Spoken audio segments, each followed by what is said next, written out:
What's on the south side of Indy Wednesday, Harrison Silcox. Detectives think the shooting near I-65 and County Line Road was the result of road rage. Richard Hamilton was ID'd as the victim Thursday morning, but an arrest hasn't been made yet. After taking a look at evidence and talking to witnesses, state police say they're looking for a silver or gray sedan with dark tinted windows. If you know where that car might be or who pulled the trigger, give state police a call. Harrison Silcox, 93 WIBC Mobile News. Selling oil to China. Republicans in the U.S. House want to stop the president from doing that. Under the Biden administration, we've seen a continuous assault on American energy that has killed jobs, increased our dependency on foreign energy sources, and caused energy costs to soar. Congressman Larry Bouchon of Indiana says President Biden's attempt to curtail rising gas prices last year was short-sighted in releasing 180 million barrels of oil from reserves, a good chunk of which went to China. The House passed a bill to prevent any future sales, but it's not likely to be considered in the U.S. Senate. He's trying the double. NASCAR driver Kyle Larson will attempt to compete in both the Indianapolis 500 and the Coca-Cola 600 over the Memorial Day weekend this year. His IndyCar ride is with Arrow McLaren Racing. Traffic on the 5s, Matt Baer. Kurt, the interstates are looking really good right now. We have some overnight construction coming up, lasting from 9 p.m. tonight until 7 a.m. tomorrow morning. And this is the ramp from Allisonville Road to westbound 465. Now, the eastbound side is already shut down for a couple of years, but the closure to the westbound side is just going to last overnight. So some emergency repairs to be done there, and then everything will be done at 7 a.m. tomorrow morning. Traffic sponsored by Discover. With Discover, you can redeem your rewards for cash in any amount at any time. Learn more at discover.com/redeem rewards. Terms apply. I'm Matt Baer with Traffic on the 5s. Follow us on Twitter at WIBC Traffic. When you hear Diamonds Direct, it's not just a catchy name designed to give the illusion of value. Our name is who we really are. Diamonds Direct was started by diamond cutters a quarter of a century ago. At our very core is a commitment to cut out the middleman and deliver extreme value in exquisite diamonds. Today, that's more true than ever, with our direct access to diamonds straight from the mines. Diamonds that we then cut and polish. Exquisite diamonds up to 15 and 20 carats in all shapes and sizes. It's an advantage other jewelers only dream of. By overseeing the entire process, we know for a fact Diamonds Direct is truly direct. So this year, as value becomes more important than ever, rest assured that Diamonds Direct's unique status in the world diamond market guarantees you the best no middleman direct importer price, period. And even with this extreme value promise, at Diamonds Direct you still get an unbeatable selection, transparent education, a luxurious shopping experience, superior customer service, no compromises. It's not having a cool name or clever advertising, it's the truth. Diamonds Direct, your love, our passion. The forecast from the American Standard Heating Weather Center. Cloudy, chilly, blustery, and some scattered snow showers today. A high of 34. Partly cloudy, quiet, and colder overnight. A low down to 25. I'm Wish TV storm tracking meteorologist Marcus Bailey for 93 WIBC. Some light snow downtown right now. 35 on Monument Circle. I'm Kurt Darling. On the level, on the go, and on WIBC.com. You're listening to Rob Kendall. The Republican Party in Indiana sees zero problem in record spending, in record taxation. And Casey Daniels. You went out there and said, please vote for me. You debated other people on why you're the better person for the position. Suck it up. This is the Kendall and Casey Show on 93 WIBC. Good morning. It is Friday the 13th. It is 7 minutes after 9, and you're listening to the Kendall and Casey Show on 93 WIBC. Attorney General Merrick Garland appointed former federal prosecutor Robert Hur as special counsel to investigate the discovery of classified government documents at the private home and office of Joe Biden. Hur is authorized to investigate whether any person or entity violated the law in connection with the matter. Garland's announcement cited extraordinary circumstances. All right, so before we get into this, why don't we start this award-winning program today by playing a little audio of Merrick Garland talking about this appointment of a special counsel to investigate Biden's classified documents. Oh, we don't have those yet. Okay. All right. Well, then I guess we'll just do the show this way. Okay. So obviously they have now decided they once again are going to pass the buck on any responsibility at the Department of Justice. And basically what the Department of Justice is admitting by continuing to appoint these special investigators, prosecutors, counsels, whatever you want to call them, is we are totally unfair. You can't trust us at all. We can't administer any form of real justice. And that is why every single time there's anything remotely political, they appoint another person. But every person is political, Casey. Every person has some political bias or leaning or whatever. This guy happens to be a Republican. The guy in Trump's case happens to be a Democrat. Everybody knows who these people are. Why is Garland just admitting I cannot be trusted to levy impartial justice? Yeah, I mean, Garland's in this really poor position. He has to do something. He can't just let it go, even though I'm sure he desperately wants to. But presidents and vice presidents are required by law to return government records to the National Records and Archives Administration when they leave. Her said in a statement, I will conduct the assigned investigation with fair, impartial, and dispassionate judgment. All right, so we now have Merrick Garland talking about his appointment of the special counsel. I will ensure that Mr. Herr receives all the resources he needs to conduct his work. As I have said before, I strongly believe that the normal processes of this department can handle all investigations with integrity. But under the regulations, the extraordinary circumstances here require the appointment of a special counsel for this matter. This appointment underscores for the public the department's commitment to both independence and accountability in particularly sensitive matters, and to making decisions indisputably guided only by the facts and the law. I am confident that Mr. Herr will carry out his responsibility in an even-handed and urgent manner and in accordance with the highest traditions of this department. Thank you all.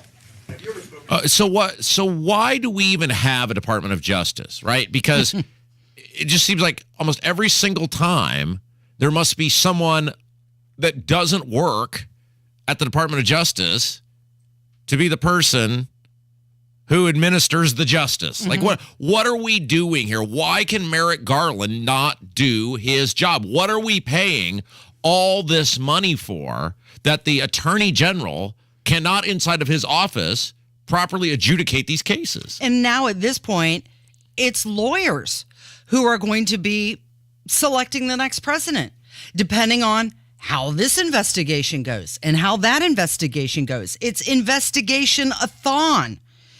Herr worked in the DOJ's criminal division investigating counterterrorism, corporate fraud, and other matters. And now he's tasked with the job of investigating the president. All right, so Corinne Jean-Pierre had herself another very fabulous little news conference yesterday. And again, I would feel bad for her, except she deserves everything she gets because she is wholly horrific, just like Biden is wholly horrific. And at the press conference yesterday, Casey, you'll feel much better now. The documents, she said, were in the garage, were just inadvertently misplaced. Take a listen. He takes classified information and materials seriously. And as we have said, we have cooperated from the moment we informed the archives that a small number of documents were found, and we will continue to cooperate. We have cooperated closely with the Justice Department throughout its review, and we will continue that cooperation with the special counsel. We are confident that a thorough review will show that these documents were inadvertently misplaced, and the president and his lawyers acted promptly upon discovering of this mistake. How can Biden act promptly? He didn't know they were there, right? He was surprised they were found. That's what we were told just 24 hours ago. Inadvertently misplaced for 6 to 10 years. He takes them so seriously that he puts them in the garage. What, next to his beer fridge, his meat freezer? And somebody, I don't know who was the original poster of this, but it's really great. There is a video out there of Biden backing this car into his garage. And if you freeze the shot, you can actually see what the garage inside looks like. And there are just boxes and papers. And then there's a lamp with a crooked lampshade. I'm sure there's a can of WD-40 in there. You made a great point. Yeah. As you so often do on this radio program, about the whole garage thing, which is apparently there's some interview with Biden and Jay Leno. Well, Jay Leno is really into classic cars, right. And he does these interviews with owners of classic cars, and they go right around and they talk about the car. It's a 1967 Corvette Stingray, hunter green with chocolate brown leather interior. It's a convertible. It's a really awesome-looking convertible Corvette. But he said during this interview with Jay Leno that it was only the third time in 7 years that he had been able to drive the car. Now, that was in 2016. So he wasn't driving the car himself, but if you have a classic car, right, you got to start it up every now and then, make sure it's in good running order. So was somebody else going to that garage taking care of that classic car that was sitting next to those classified documents? And wasn't this the house that Biden did his campaign from in the basement? So he had people coming and going, talking about the campaign throughout the entire time he was running for president. Were people walking by these boxes with classified documents in them? So I thought there was an interesting take on this. Monica Crowley, I think she's with Newsmax now. She was with Fox News for a long time. She worked for the Treasury Department. She's been around. She even worked for Nixon. I didn't realize this before I started looking it up later in Nixon's life. She worked for him at one point. She had a pretty interesting take on this. And she said what I think a lot of us have been talking, and we talked about this yesterday. This could be what Democrats use to keep Biden from running. So many roads when it comes to the Biden crime family go through Beijing and also Kiev. So we have to see what these documents relate to, and also who and what, including foreign adversaries, may have had access to these documents. That's number one. And the compromise aspect. I mean, you have a president who may, in fact, have threatened our national security by his loose and carelessness, and also being compromised, which is, and very well could be, influencing his decision-making as president. So that's number one. I think number two, too, you mentioned, Bianca, the 2024 race. There are reports that he's getting ready to announce his candidacy. I think he is the only person on the face of the earth who believes that the Democrats will nominate him again in 24. So this could very well be, and this is the reason we're hearing this now after the midterms, this could be a lever that the Democrats are going to use to remove him from the race. So they're going to go after both Trump and they're going to go after Biden on classified documents mishandling. And they're going to say neither one should be the nominee for president of the United States. But watch on the Democratic side, because it could very well be the move to get him out of the way. A recent CNBC survey on December 22nd said that 57% of Democrats don't think that Biden should run in 24. And why is this all coming out? Is this preemptive? If it is preemptive, this allows Biden to control the narrative and control the message, or at least try, because a best defense is a good offense. All right, when we come back, Kevin McCarthy, he laid out the things the Republicans in the House have done the past 5 days. Almost none of them stand a chance of becoming law, which is why they did them. But when we come back, we'll lay out all the things the Republicans did that won't amount to anything when we come back. It's Kendall and Casey on 93 WIBC. WIBC. Man riding in a work van hit by a bullet died. Hear the news. Classified material next to your Corvette. What were you thinking? My Corvette's in a locked garage, okay? They discovered a small number of documents of classified markings and storage. And we're finding out now, after being sworn in, that this was discovered before the election. Another update is just minutes away. Indiana Hoosier men's basketball team lost 3 games in a row. 93 WIBC Mobile News. It's Jesse Kelly here. I can't afford to lose 30% of my 401k or IRA again, and I'm assuming you can't either. Call Oxford Gold. Securing your IRA or 401k with real gold and silver is a portfolio protection plan, and Oxford Gold has made it easy as 1, 2, 3. One app, one call, and you pick your precious metals. That's it. You now own precious metals. Call Oxford Gold today to learn more about the 1, 2, 3 protection plan. 833-404-GOLD. 833-404-GOLD. If your loved one has stopped seeing friends because hearing loss prevents the use of the telephone, please help them by visiting RelayIndiana.com. RelayIndiana.com provides captioned telephones that allow the hard of hearing to have phone conversations through voice recognition technology. The other person's words appear on an easy-to-read screen. Help your loved one stay in touch with their family and friends by getting them the CapTel captioned telephone from Relay Indiana. Learn more at RelayIndiana.com. My name's Nathan Peternell from Life Church. I'm the lead pastor. And on behalf of a lead pastor who's loved you in your life, I just want to say, I think it's time to come home. It's time to go back to the house of God, to the people of God. You've allowed COVID and so many other reasons to divide you, but it's time to get back to what matters most. If you have a church family, return there. But if you don't, we'd love to have you at Life Church. We have 4 locations at Pendleton, Eagle Creek, Noblesville, and Fishers. Join us at lifechurchin.com. By listening to WIBC, you'll learn how to create a secure income plan that is sustainable throughout retirement from Crown Haven Wealth Advisors. Tune into WIBC this Sunday from 9 to 10 p.m.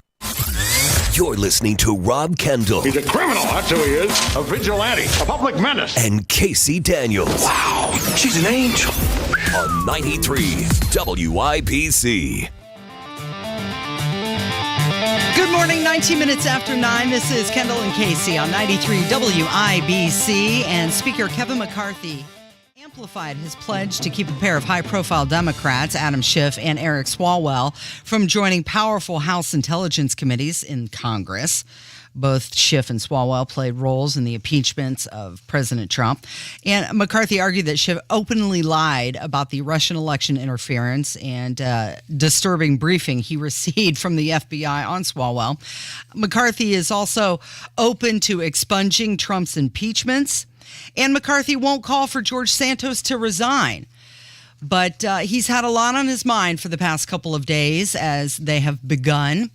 And McCarthy recaps what House Republicans did the last 5 days. I didn't know you could expunge an impeachment. I didn't know that was the same thing like you could do with the DUI or whatever else. Take it off the record. I did not even know that was a thing. So I guess if Trump applies for a job and then gets expunged, it won't be on his record and no one will ever know. And he might get the position that he desires. How great is that? Okay, so here is Kevin McCarthy laying out all the things that the House Republicans have done in the first 5 days. In the last 5 days, we passed a rules package that no longer the power rests with a few, but to the voices of America of who they elect. We repealed and stripped the funding for 87,000 IRS agents. Government should be here to help you, not to go after you. Be able to protect the unborn. We just protected the Strategic Petroleum Reserve where the president can no longer deplete it and sell our oil to China. And we opened the House back up for the public, something the public has not been able to be a part of for the last couple years. That's just the first 5 days, and we're just getting started. Okay. But none of that stuff is going to... Now, the rule stuff, fine. It will theoretically give you an opportunity to make better law going forward. Okay, all of that is fine. But in terms of the actual things they've passed, and Republicans do this all the time, when they have no opportunity to actually pass the stuff in terms of it becoming law, well, then they're repealing the IRS. They're repealing the income tax. They're defunding the 87,000 agents. Let's see what they do here in a couple weeks or whenever it is, when the debt ceiling has to be reestablished, because that's when you're going to find out how wed the Republicans are to actual conservatism and what they actually are going to make priorities. Okay, so the federal government is really close to the debt ceiling, what they're allowed to borrow, meaning, they're going to fight over this. It's approaching fast. So this will be the defining moment, the big test for the House. And it's being estimated by Peter G. Patterson Foundation that the debt ceiling is currently at $31.39 trillion. Well, $31.4 trillion is the borrowing limit. So we are right there. But they're also hoping that in April, a whole lot of money is going to start rolling in because that's when our taxes are due. So the question becomes, because you always hear people say, well, the debt ceiling limit should be a no-brainer because we have to pay our bills.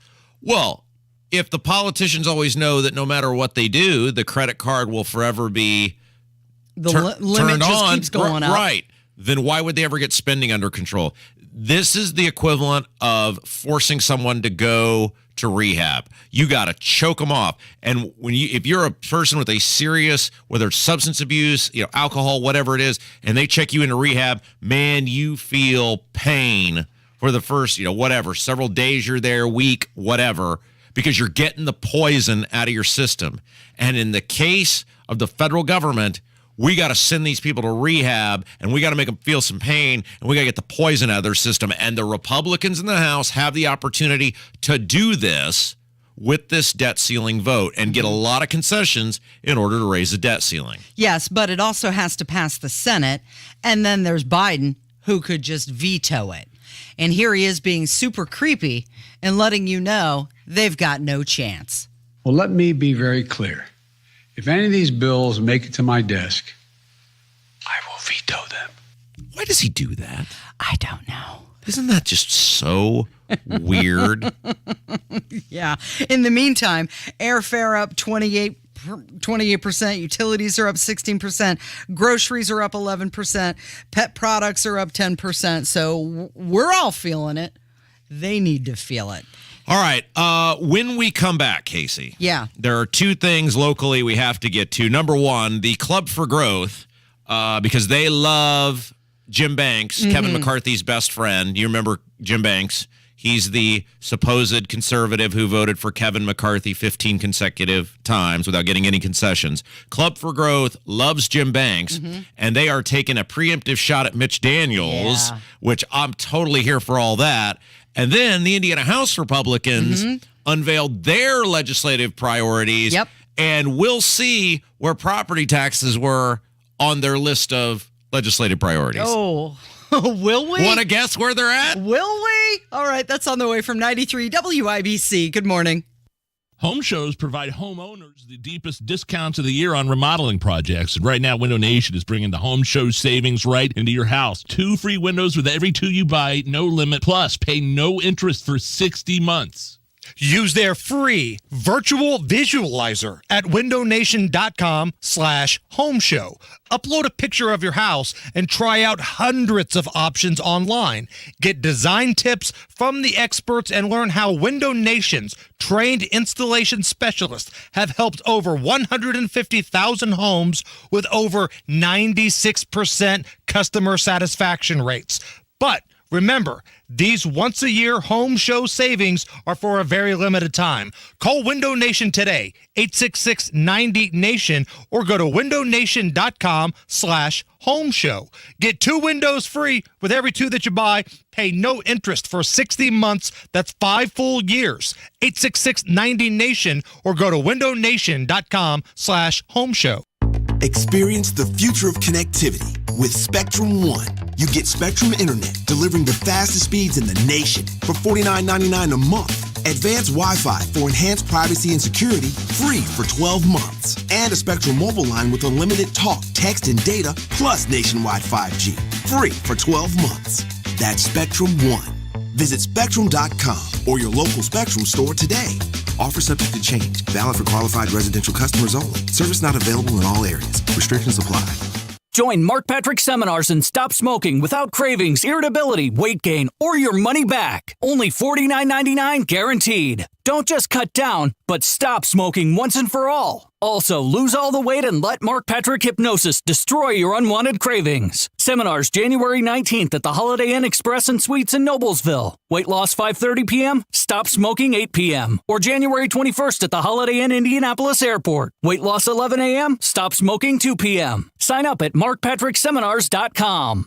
NFL Wildcard Weekend is here, and the easiest way to get into the playoffs is with FanDuel, America's #1 sportsbook. Now, new customers, you join today, you get started with $150 in free bets. That's guaranteed when you place your first $5 bet. It's really easy. Just sign up with promo code WIBC. FanDuel has all your favorite bets, from the money line to point spreads to player props. Plus, you can even combine your bets for a chance at a bigger payout with the same game parlay, all on an app that's safe, secure, and easy to use. So football fans, don't miss out. Place your first $5 bet to get $150 in free bets, win or lose, with promo code WIBC. Make every moment more with FanDuel, official sportsbook partner of the NFL. 21 plus and present in Indiana. First online real money wager only. $10 first deposit required. Bonus issued as non-withdrawable free bets that expire in 14 days. Restrictions apply. See terms at sportsbook.fanduel.com. Gambling problem, call 1-800-9-WITH-IT.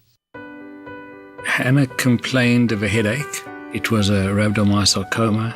Within a few days, Hannah was in treatment because we were told that the tumor was very aggressive. And it very quickly became clear that St. Jude was the ultimate place to be. So we've essentially put our lives in South Africa on hold. Incredibly blessed to be here. St. Jude is an asset to the world. The research that is developed here is offered freely to the rest of the medical world. The entire way that the place operates is just to give and to care. I think it's the kind of place that not only stands as a beacon for pediatric cancer, but I think it could teach the world a couple of lessons about how to treat people.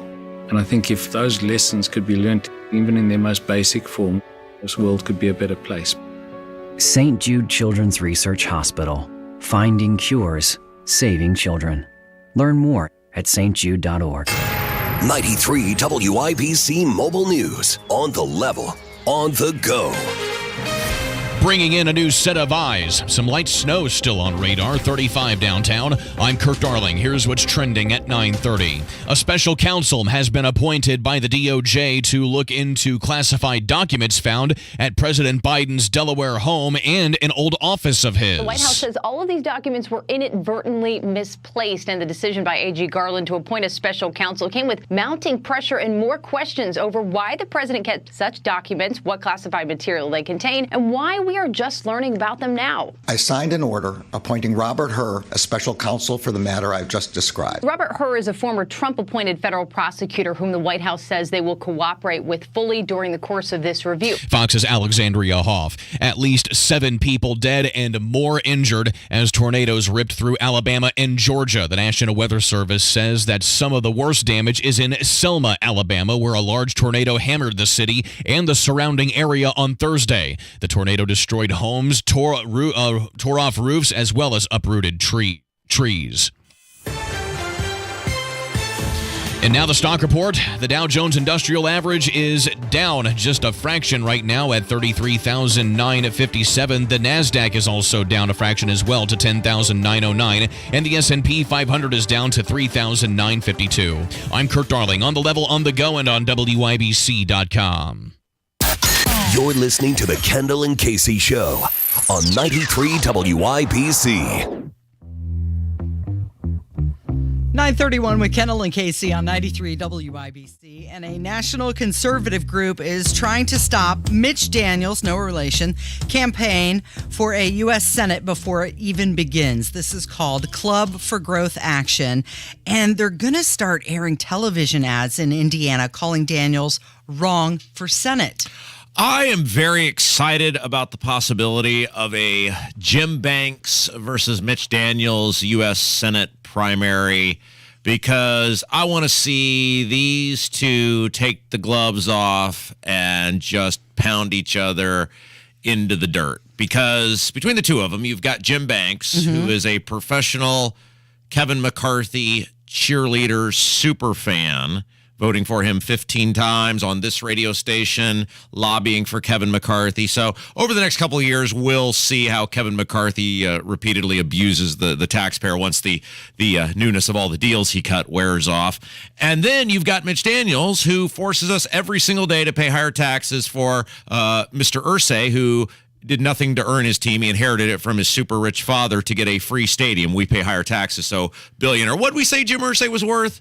$3.9 billion. 3.8, 3.9. Yeah, Mitch Daniels said it would be a good idea for poor and middle class people to pay higher taxes every day on their food so that Jim Irsay, who's worth $3.9 billion, could have a free stadium. So these two deserve whatever they get, and maybe they'll open some eyes to the public on who these two people are and their records if they go at each other. So I'm hoping they both get in. I'm here for it. The interesting thing is that Mitch Daniels has not even said that he's running. He's just considering at this point. He hasn't announced. So if that's all it takes to say, to get in the race, well, heck, I'm considering it. Yeah, well, Club for Growth loves Jim Banks, and I think it's going to be fascinating to hear Club for Growth and Jim Banks crisscross the state and explain why they thought being fanboys for Kevin McCarthy was the best thing for Hoosiers. I think that's going to be a very interesting conversation for them to have. However, the one poll that came out, and by the way, Daniels fueled this recently. I think it was like a Lafayette paper or something, where he said, look, I'm not running for governor, but I've not ruled out running for Senate. Right. A former Daniels protege did a poll, I think we talked about it here on this show, which showed if he did get in, at least from a starting point, he would start with an overwhelming lead, which I don't doubt. I mean, nobody outside of people who, are hardcore into, talk radio, our listeners, and people in Fort Wayne area know who Jim Banks is. So that would make sense that Mitch Daniels, especially as they have been able to, like, the Mitch Daniels legacy it's almost like a Paul Bunyan type thing, where it grows by the day. And I think it's part of it is an indictment of how horrific Holcomb and the current Republican Party is in this state. That you're longing for the old guy. Because Mitch Daniels did all sorts of things that grew government, raised taxes. He tried to raise other taxes that they wouldn't go along with. Mitch Daniels did a whole bunch of things that the reality, now he did do some good things. There's no doubt Mitch Daniels put Indiana in a better position when he left than when he got here. But that's like saying I raised my grade from an F to a D. I mean, okay, I guess technically you're passing, but I wouldn't be out running around and sticking that on the refrigerator. So the poll that you're talking about was released in December, and it was by Bellwether Research. And in it, they asked about the Senate race with Daniels as a candidate, and he got 32%, followed by Banks at 10%. But without Daniels in that scenario at all, Banks drops down, and then Attorney General Todd Rokita leads the field with 16%. And then in a super interesting thing, we talked about this yesterday with Abdul, you've got Rokita just firing shots at Holcomb at 9:15 at night over education. I don't know why he's doing that. Again, totally on board with that. It pains me to say, but on that, I'm totally Team Rokita because I would support a rotting potato skin over Eric Holcomb. So very interesting. A lot of moving parts. I know. Here is the ad that the Club for Growth is running against Mitch Daniels.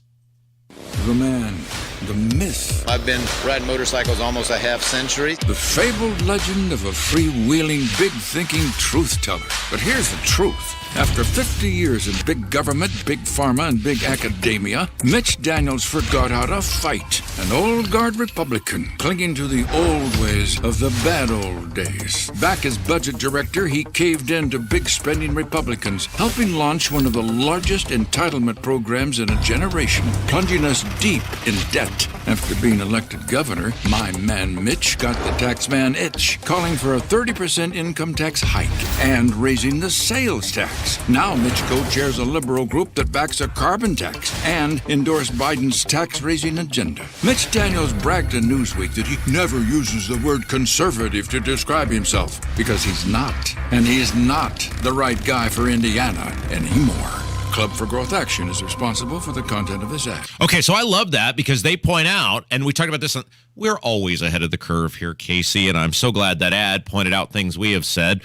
Republicans are not tax cutters unless it's like big business crony people who give them money for their campaigns, and they'll there's no end to that. But for the regular people, Republicans in Indiana are not tax cutters. When they capped, air quote, your sales tax, of course, it was a cap where you could easily get around it when school corporations can do referendums whenever they want. And of course, assessments, as we've talked about, have driven property taxes through the roof. When they capped the property taxes, they raised the sales tax. There was not less revenue.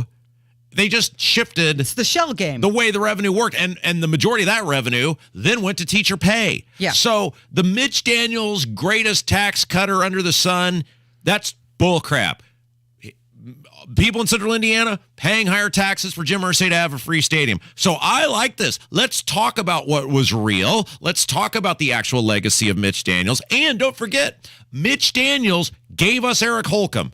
Eric Holcomb was some obscure dweeb until Mitch Daniels said he was an up-and-comer. Well, yeah, made him the head of the Indiana Republican Party. Yeah. Mitch Daniels has to answer for Eric Holcomb. So if you're mad about Malik Muhammad, the mask mandates, the business shutdowns, trying to put you in jail for not wearing them, all the Holcomb stuff, then Mitch Daniels has to answer for that because he was Mitch's guy. Okay, so this ad says Daniels is part of the old guard, clinging to old ways of the bad old days. So his opposition is already starting, and this is not in Daniels' wheelhouse. He doesn't like to get down and dirty, and this group already has his number. Yeah, and so this is the interesting thing, right? Would Mitch Daniels, who will I think be 75 when the election is held, does he want to go through this? Because politics has changed dramatically since Mitch Daniels left office 10 years ago. It's certainly the primaries are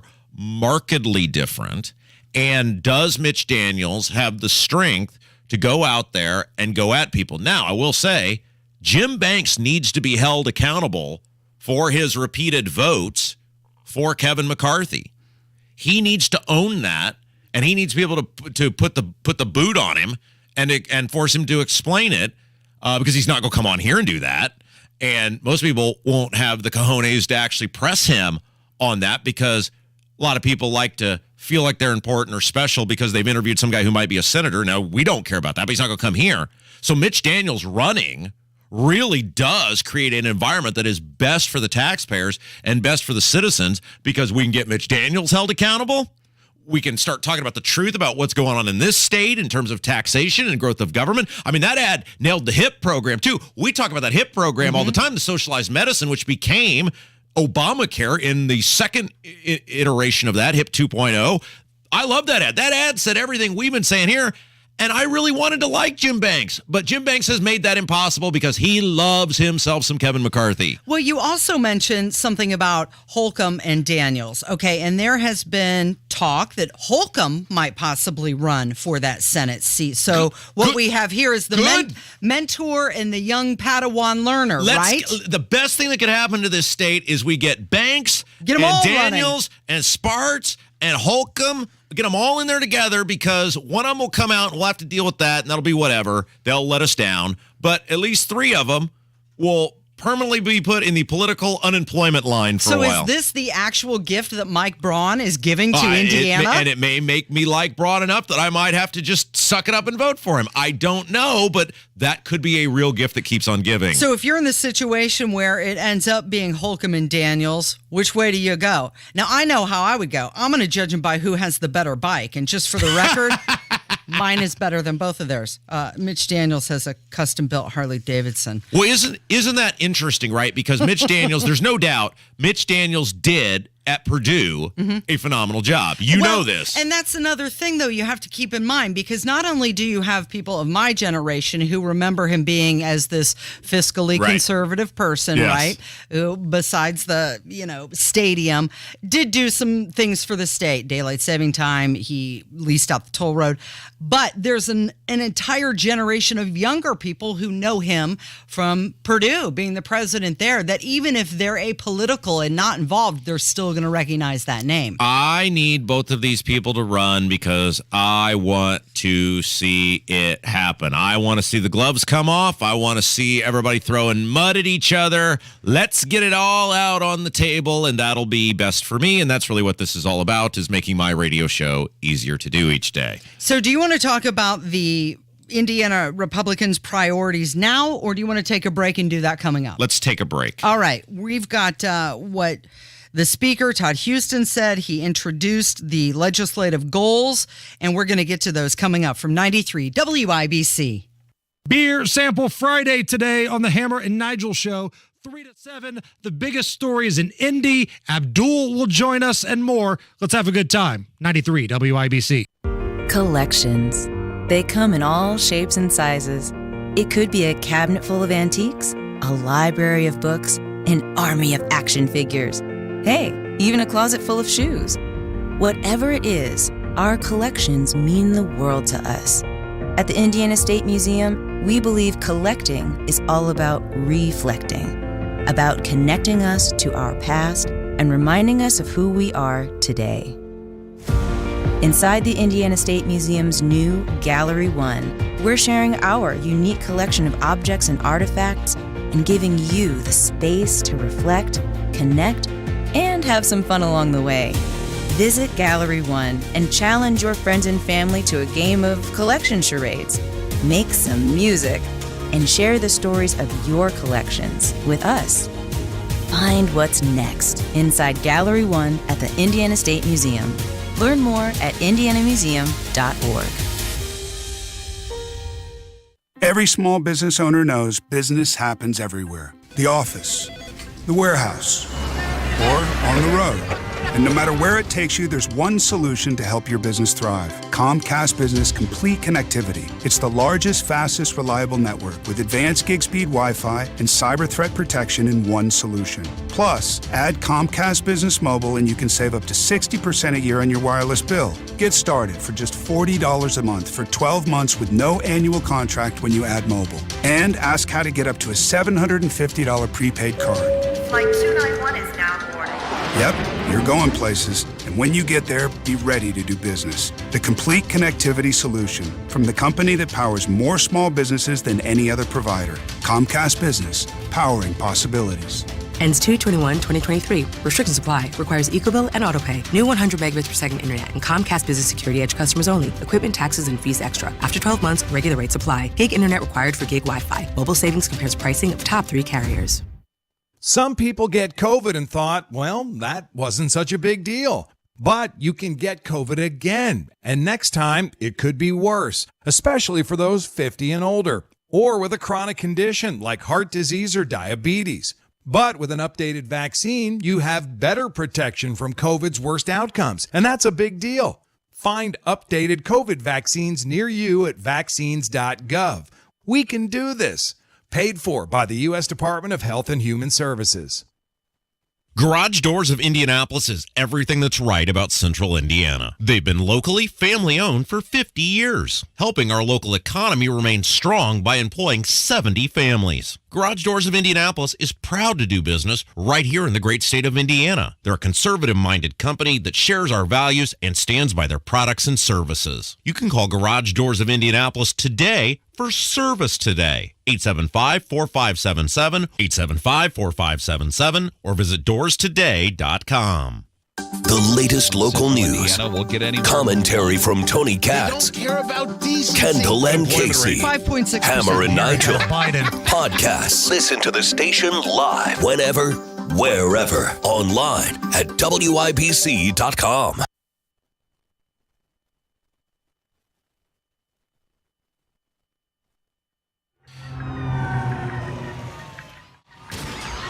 Good morning, 946. It is Kendall and Casey on 93 WIBC, and Indiana House Speaker Todd Houston introduced House Republicans' 23 legislative goals. He discussed bills covering the expansion and funding of economic growth in the state, work-based learning, and also health care. He said we're going to be focused on these agenda items, and we're excited about our budget opportunities. Oh, budget. You mean Budget opportunities to spend Yes. other people's money that you didn't earn. Reducing health care costs cost and really providing more flexibility in education space and also addressing energy.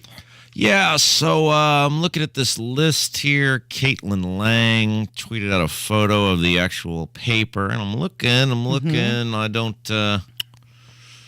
Casey, and I'm pretty good at reading. I got pretty good grades in school and reading. Math, not so much, but reading I did pretty well. I don't see anything on here about helping you with your property taxes that are skyrocketing or about to skyrocket for a lot of people. I don't see anything on there. Did I miss it? Nope, I'm looking too. So this is a one sheet. Says serving Hoosiers, accelerating growth, and it's got some bullet points. Keep our promise to fiscal responsibility. Yes. Oh, wow. That's a $43 billion budget. We're going to keep our, which is expected to grow 5% over the next couple of years. Bullet 2, empower students and families. Oh. And bullet 3 was lower costs, improved services. Okay, no, I don't see anything on there, Rob, about property taxes. I'm sorry. So isn't it interesting on the school, what they list as empowering students and families, empower students and families, they do have some decent things on here in terms of, empowering families by expanding the state's top-ranked school choice program. Okay, who knows whether it's actually just top-ranked is all in the eye of the beholder, right? But the point is that's probably a good thing. Their list of priorities in education is nowhere near what Lockdown McGee came out with during his State of the State when he was talking about a public education, teachers union, radical left wish list giveaway. Now, these people at the Indiana House are very weak people, and so I'm sure they will very soon be apologizing for having any sort of ideas to the governor. But it is interesting, at least at the starting point, these two outlines from our Democrat Governor Eric Holcomb and the Republican supermajority in the House don't appear to line up on education. No, the House Democrats want to focus on public health problems like maternal and infant mortality, smoking, universal pre-K, investment in public schools, and incentives to offer childcare in the workplace. But the Kyle Hupford, he released a statement after Holcomb's State of the State address. And he said, Governor Holcomb has made it clear that this is Indiana's time. Oh, our time to what? Exactly. To spend more money? Our time to what? Grow government? Indiana's time to what? He went on to say, because of nearly 2 decades of conservative policy and practice, we can make historic investments in law enforcement and public safety, secure Indiana's place in the economy of the future. Now, I want to go back real quick. What was the first one you read? Make historic investments in law enforcement and public safety. Now, that's super interesting because Holcomb let Malik Muhammad write Farm Bill. And, of course, that was after Malik threatened to seize the governor's mansion on live TV. That was after that, but it was before Malik ended up going to Portland after Holcomb didn't have him arrested and instead gave him a VIP meet and greet at the governor's mansion. And then, of course, Malik went to Portland and is now spending, I believe, 10 years in jail related to attempting to kill police officers. So a bunch of cops almost got killed because Holcomb didn't have this guy arrested. But it's interesting that Holcomb is prioritizing law enforcement while letting a guy who's in jail for 10 years for attempting to kill cops write the police reform bill, part of the police reform bill that tells cops what to do. I don't know, Casey. Look, I loathe Eric Holcomb, but you're a fair, honest broker. Can you help me square how you can pretend to care about law enforcement when you let Malik Muhammad write part of your police reform bill? Right. So now is this guilt now? He's trying to get them more money? Sorry you can't do your job because we let a domestic terrorist tell you how to do it. Here's a pile of cash. Right, I did you dirty, so let me give you some more money. Hupfer also said that they want to continue to make unprecedented investments in our classroom. More money to the teachers union. Okay, so this would be the question to the Indiana General Assembly, and of course, if you ask them, they're going to look at you and go, because they don't know, because they don't care. What happened to the $1 billion at the end of the last budget session when the federal government backed up pallets of, air quote, COVID cash, and you threw $1 billion of it, $1 billion extra in addition to what you already had in the budget at the public education system with no strings attached? What happened to that money? What result did we get for that money? And why is it that no matter how much money we throw at the problem, they always need more money? Why is it that the Indiana Republicans don't ever seem to understand that it's not a resources problem, it's an allocation and accountability of resources problem? And you know what? We didn't get to it yesterday, but we have that public school attendance is dropping. Yes. People are taking their children out of public school. Yes. It's a bad product. Yes. Parents don't want it anymore. But but when you are not held to accountability from the standpoint of the money is taken by force, which is what government does, people are not willfully giving their money to the government. It's taken under threat of force, i.e. property taxes. You don't pay, you lose your home. There's no accountability. What are you going to do? You can't opt out of the government. You can't not pay the government. Now, you can do certain things, I suppose, to avoid paying certain taxes, like, that tax that Mitch Daniels enacted when he was governor that gives billionaire trust fund kid Jim Irsay a free stadium. You could not eat out, which I guess you could avoid in paying the food and beverage tax. But what are you going to do? Unless you're going to live in a soup kitchen, you have to live somewhere, and whether you're a renter, you pay property taxes. Whether you're, a homeowner, you pay property taxes. There's nothing on here. There's just never anything for the people, right? It's always for little carved out special interest groups. I saw once again they're trying to do tax cuts related to specifically to military people. Well, God bless our military people, but in terms of tax cuts, military, just like teacher, is not better than me. We all contribute into this soup together. I'm a taxpayer. You're a taxpayer. Parker's a taxpayer. Kevin's a taxpayer. We all go to work. We all deserve the same break. And yet this is when we talk about the legalized vote buying stuff. They just carve people out and go, hey, you're a teacher. Hey, we'll give you this break. Hey, you're a military person. We'll give you this break. Hey, you're a police officer. We give you this break. Those people are incredible people, and God bless them for their willingness to do stuff.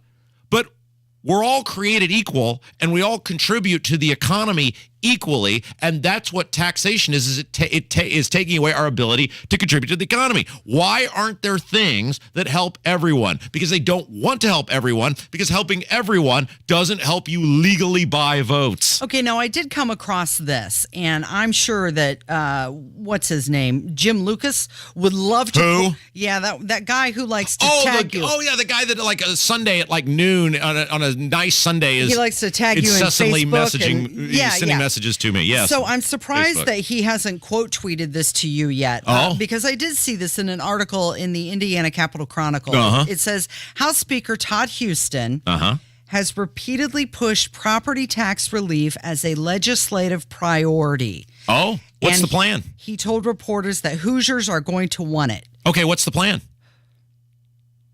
Well, that's where the sentence ends. Oh, so there is no plan. It's something he knows it. He's aware of it. You know what? Everybody would also like $1 million handed them. Yeah.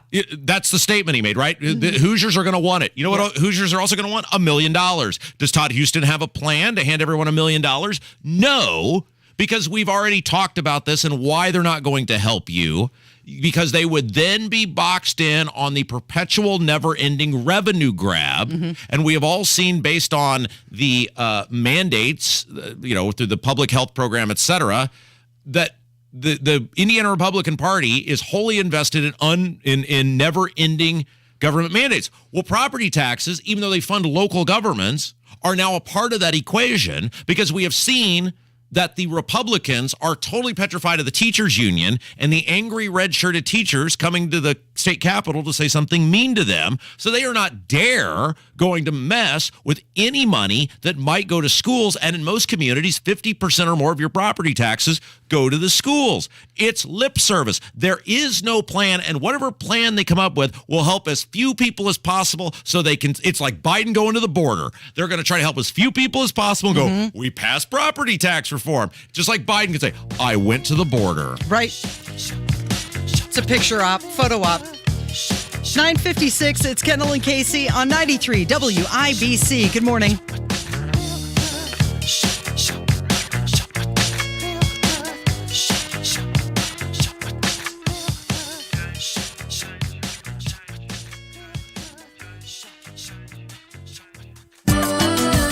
For adults with moderate to severe plaque psoriasis who are candidates for systemic or phototherapy, now there's Skyrizi, Risankizumab Riza, a prescription-only 150 milligram injection. With Skyrizi, 3 out of 4 people achieve 90% clear skin in 4 months, and Skyrizi is just 4 doses a year after 2 starter doses. Nothing in me go hand in hand. Nothing on my skin, that's my new plan. Nothing is every day.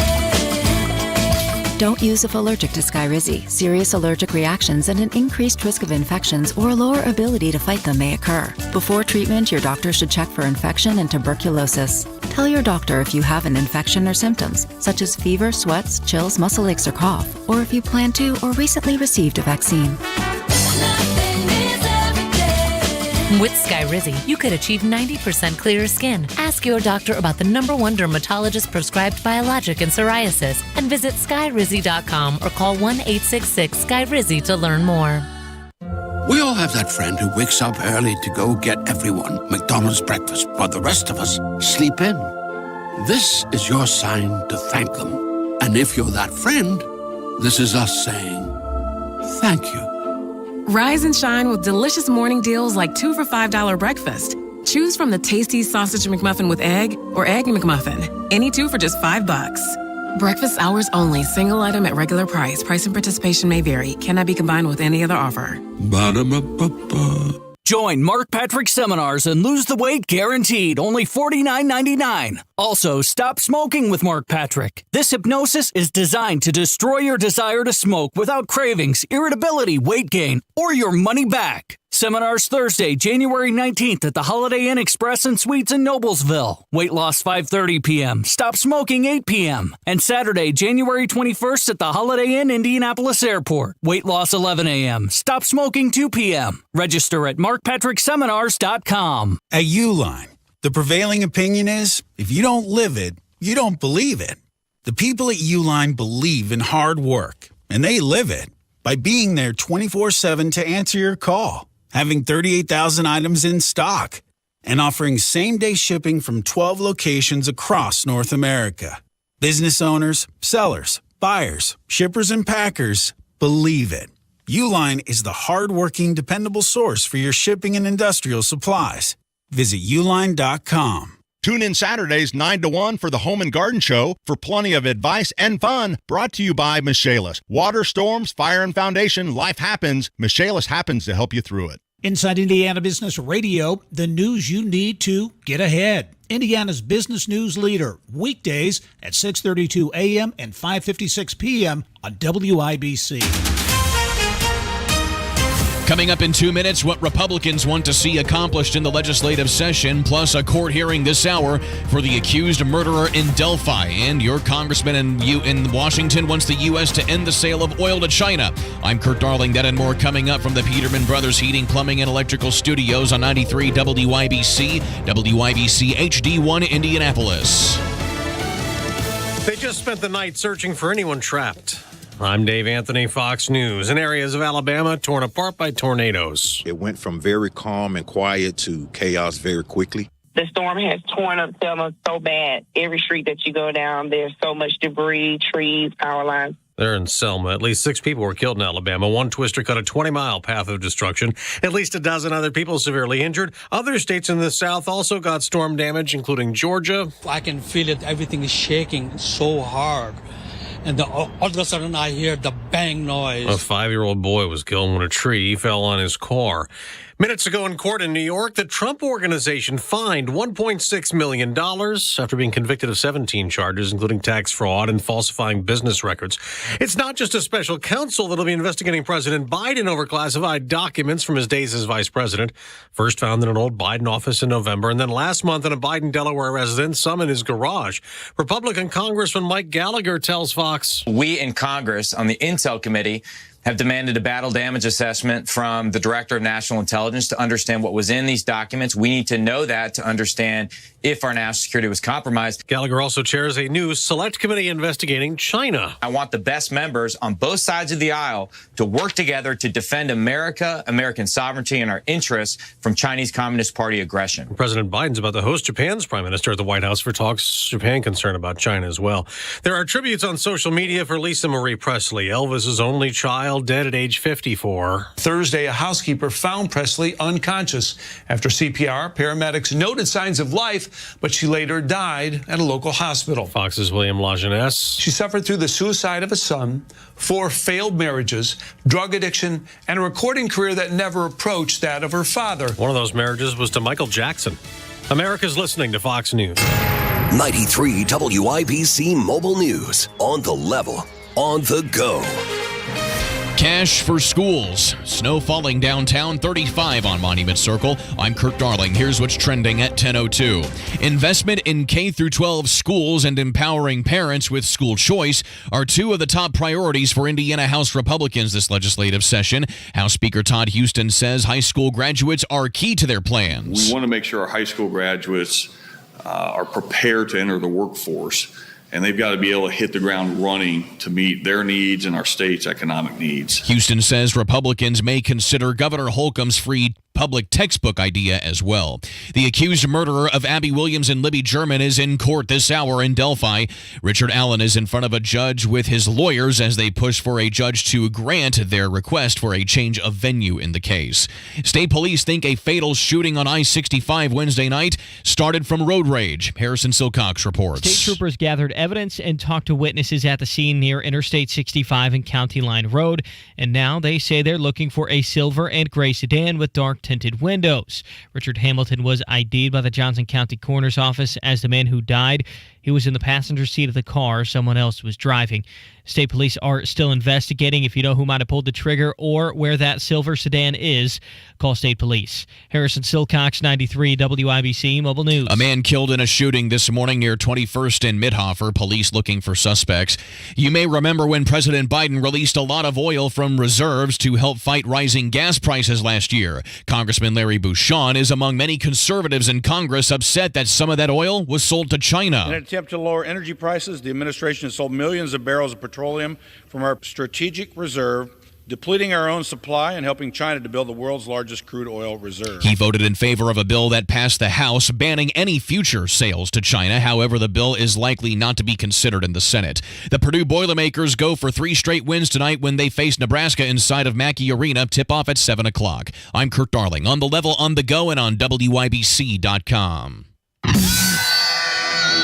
You're listening to Rob Kendall. The Republican Party in Indiana sees zero problem in record spending, in record taxation. And Casey Daniels. You went out there and said, please vote for me. You debated other people on why you're the better person for the position. Suck it up. This is the Kendall and Casey Show on 93 WIBC. Good morning. It is Friday, January 13th. It is 5 minutes after 10. This is the Kendall and Casey Show on 93 WIBC. He's Rob Kendall. My name is Casey Daniels, and we are so grateful you're joining us today.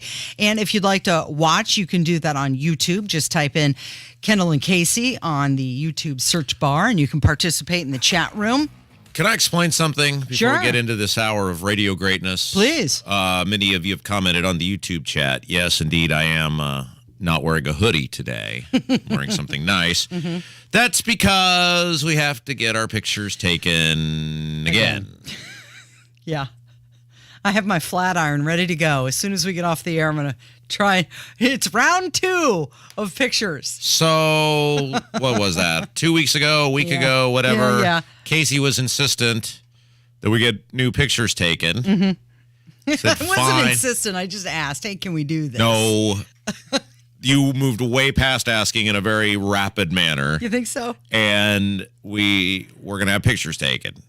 Okay, fine. Yeah. I'll find something that's not a hoodie. Yeah, and I asked you to step it up a notch, didn't I? I said, can you wear a button down, maybe a jacket? And I did, and it was painful, and I did it.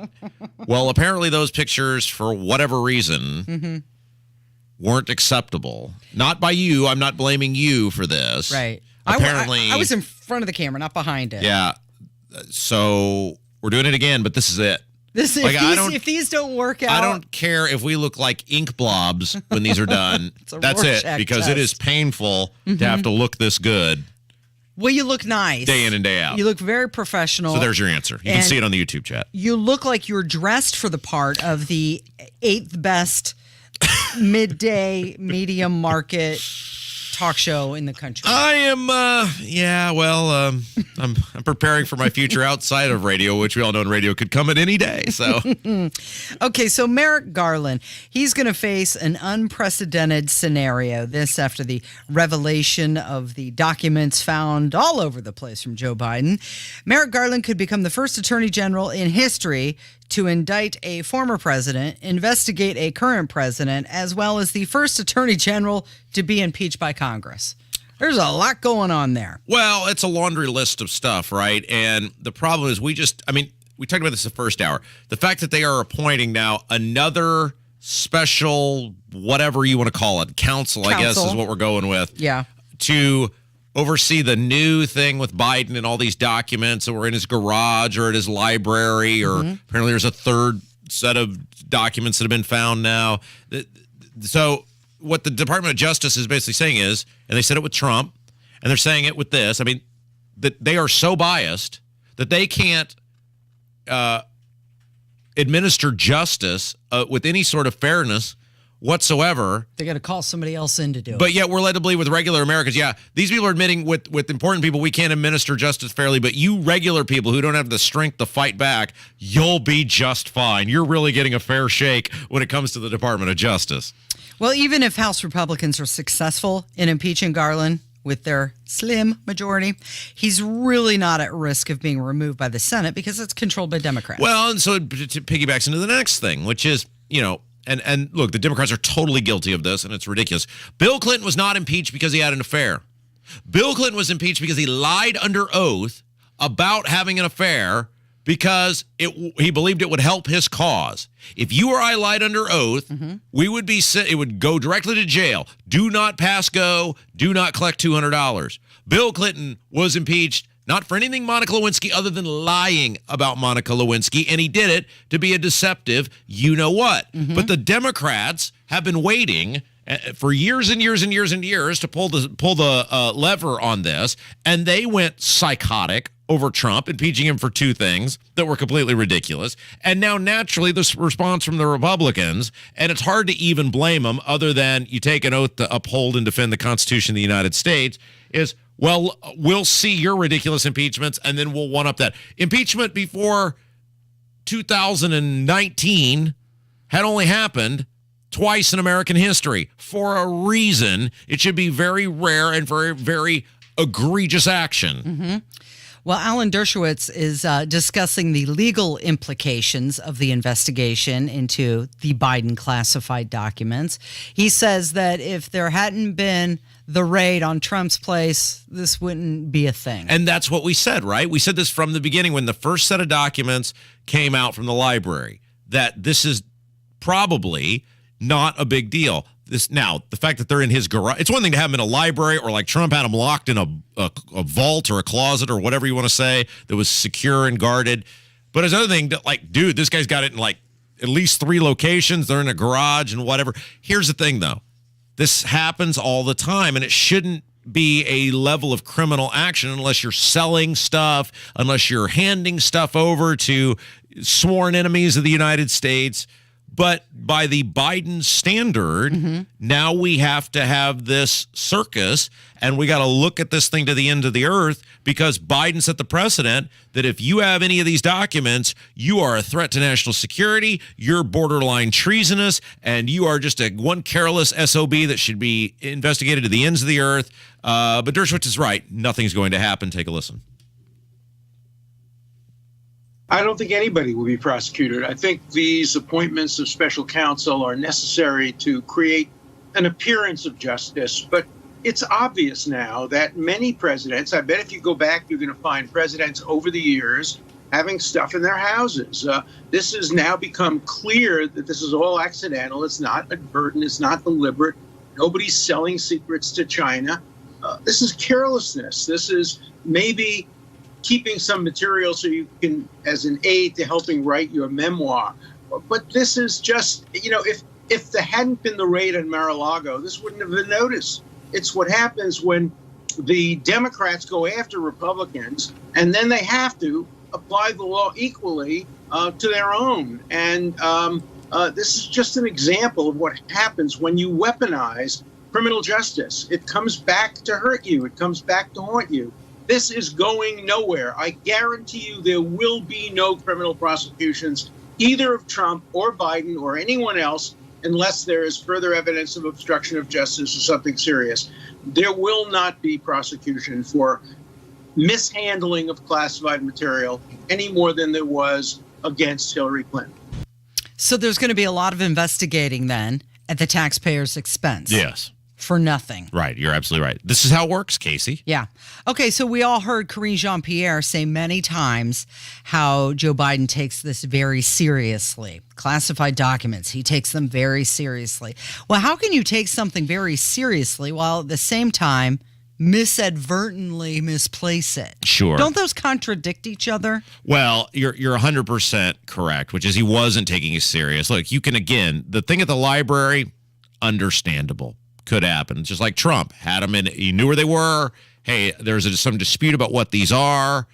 I say they're not. You say they are. We'll let somebody else decide. In the meantime, I'll keep them here and everybody knows where they're at. Great. Okay. Have a nice day.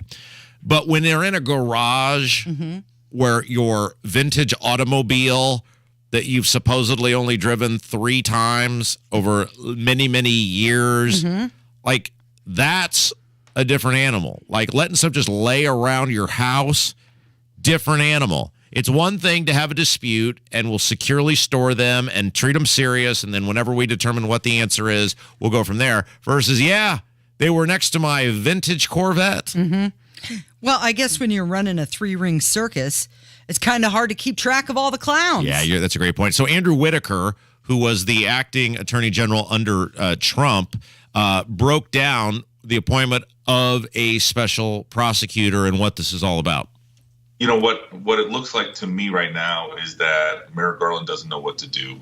He's handed this investigation to the U.S. attorney based in Chicago, who is a Trump appointee, which appears to be his way to insulate himself. But this is obviously a situation where special counsel needs to be appointed. And I will point out just 2 features of this discovery that are concerning. One is that it appears that Joe Biden was trying to conceal these documents. They were in a folder marked personal. And so that, to me, as a prosecutor would indicate, his mental state as it relates to those documents. And I think, obviously we haven't seen the treatment of these documents like we did with Trump, where they were spread over the floor and pictures were taken. So, I mean, Merrick Garland, I think, has a credibility issue right now on this. This is obviously has completely undercut their case against Donald Trump, and it's going to be very interesting to see how they ultimately handle this case against Joe Biden. So what is this going to be, just a wash? Well, it's just like these investigations that the Republicans are going to do in the House. Okay, you're going to find information and then... What? Yeah, nothing. Nothing ever happens. I mean, unless, of course, you're Trump. And then, well, I mean, even essentially January 6th, what happened to Trump? Nothing. It was all a colossal waste of time. Unless you have a supermajority in the United States Senate, impeaching or whatever is a gigantic waste of time because you're never going to convict. The president is basically bulletproof unless you have a supermajority in the Senate. He or she or did something so heinous like walked us at the White House and started, open firing on people, which of course is not ever going to happen. So the person is bulletproof. So what is this an actual exercise that is beneficial to the American people? Neither one of it. Whether it's Trump, it's Biden, it's whatever. It's a waste of time. James Comer said there are many questions about why the Biden administration kept this matter a secret from the public and who had access to the office and the residence and what information is contained in these classified documents. He went on to say Republicans are going to push for transparency, accountability, and answers for the American people. Does it matter? No. And okay. But what does matter, Casey? Here is what does matter. The opinion of our audience. And we got so many good phone calls over the past day. Everything from Hammer's stove debacle to property taxes to this stuff with Biden. Said, I can't cut it down to one segment. Yeah. So we're going to do 2 segments of your voicemails. Excellent. And that's coming up from 93 WIBC. Tony Katz. They don't stop. They don't rest. They don't quit. They don't care how much they lie to you. In the city of Indianapolis, you've got a statement from Joe Hogsett saying, hey, doing great on the violence, guys. Good year on the violence. You want to make the claim that the city is safer? You're ridiculous. Tony Katz, mornings 6 to 9 on 93 WIBC and WIBC.com. Finding great candidates to hire can be like, well, trying to find a needle in a haystack. Sure, you can post your job to some job board, but then all you can do is hope the right person comes along, which is why you should try ZipRecruiter for free at ZipRecruiter.com/free. ZipRecruiter doesn't depend on candidates finding you. Its powerful technology identifies people with the right experience and actively invites them to apply to your job. You get qualified candidates fast. So while other companies might deliver a lot of hay, ZipRecruiter finds you what you're looking for. The needle in the haystack. 4 out of 5 employers who post a job on ZipRecruiter get a quality candidate through the site within the first day. ZipRecruiter, the smartest way to hire. And right now, you can try ZipRecruiter for free. That's right, free. Just go to this exclusive web address, ZipRecruiter.com/free. That's ZipRecruiter.com/free. ZipRecruiter.com/free. The new year is here. Time for a change. Start a recession-resistant new career in the high-demand IT field with My Computer Career. In just months. Already in IT? Build your cybersecurity skills and prep for thousands of open positions employers nationwide are desperate to fill. Attend classes live online or on campus. And financial aid is available to those who qualify, including the GI Bill. Make this your year. Go to mycomputercareer.edu and take the free career evaluation today. That's mycomputercareer.edu.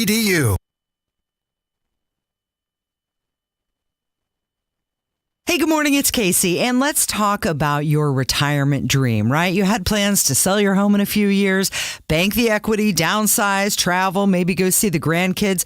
But inflation and the recession has you wondering if all of your hard-earned equity is still going to be there. Well, here's a question. What if you could recession-proof your equity right now? You can with TrueHold. TrueHold will buy your home for its best current value before a recession can erode it. You get to bank all the cash now and live in the home for as long as you want. And TrueHold covers all of your property taxes, insurance, repairs, and maintenance. And since TrueHold pays your home's current value in cash now, it's yours to do with whatever you'd like. So take that trip. Call 1-855-300-9993 or visit TrueHold.com. It's the smarter, fastest way to cash out your home's value without having to move. It's TrueHold.com. You're listening to Rob Kendall. It's like a jackal from hell. And Casey Daniels. Oh, hot. Want to touch the hiney. On 93 WIBC. I'm so sorry you have just reached my answering machine. All right, here we go. 317-684-8444. That's the phone number for your voicemails if you'd like to contribute. We'll allow it. 20 minutes after 10, this is Kendall and Casey on 93 WIBC. All right, so we got so many good phone calls yesterday. I kept trying to axe you people out of the equation, but in the end, there were just too much for one segment. And, well, it's Friday, so we wanted to let you have your say. We got a ton of great phone calls. We're going to start with yesterday. Hammer came in and told us about the debacle he had with his stove. He had ordered a new stove. The man delivered the stove. And then after the stove had been delivered, there's no cord for the stove. And I guess it turns out that if you buy a stove, you have to buy the cord separately, which is super weird to me because how the hell would you use the appliance without the cord to plug into the wall? So you'd think they would have, even if you did have to buy the cord separately and it's a money-making scheme, which is what that sounds like it is, you would at least tell somebody, hey, make sure you get that. Yeah, do you have one of these cords? You're going to need one of those. They don't, unfortunately, come with the appliance. Nobody said anything to Hammer about that. Yeah. And we did get a couple phone calls about that. Here's one. Hey, Robin and Casey. Just calling to say thank you for the story with Hammer's stove yesterday. I laughed all the way home over that. But it reminded me of my dad. He put an old lawnmower out on the curb with the sign free on it and sat there for 2 days. Nobody took it. We were all giving him a bunch of crap about it, laughing at him. He went back out and put a $20 sign on it for sale, and somebody stole it. So there you go. Thanks for the laugh. Take care. Bye-bye. Because Hammer had mentioned that after with his old stove, they just threw it out on the front lawn, and in very Beach Grove area-esque fashion, it was quickly removed. It was gone by someone. So, good story. All right, so somebody called who does know about the stoves and the cords and what's going on with that. Take a listen. There's a simple reason why cord does not come on a range or a dryer. The electrical code was changed in the late 90s, and older homes have a 3-wire cord, and newer homes have a 4-wire cord. So it depends on when your house was built.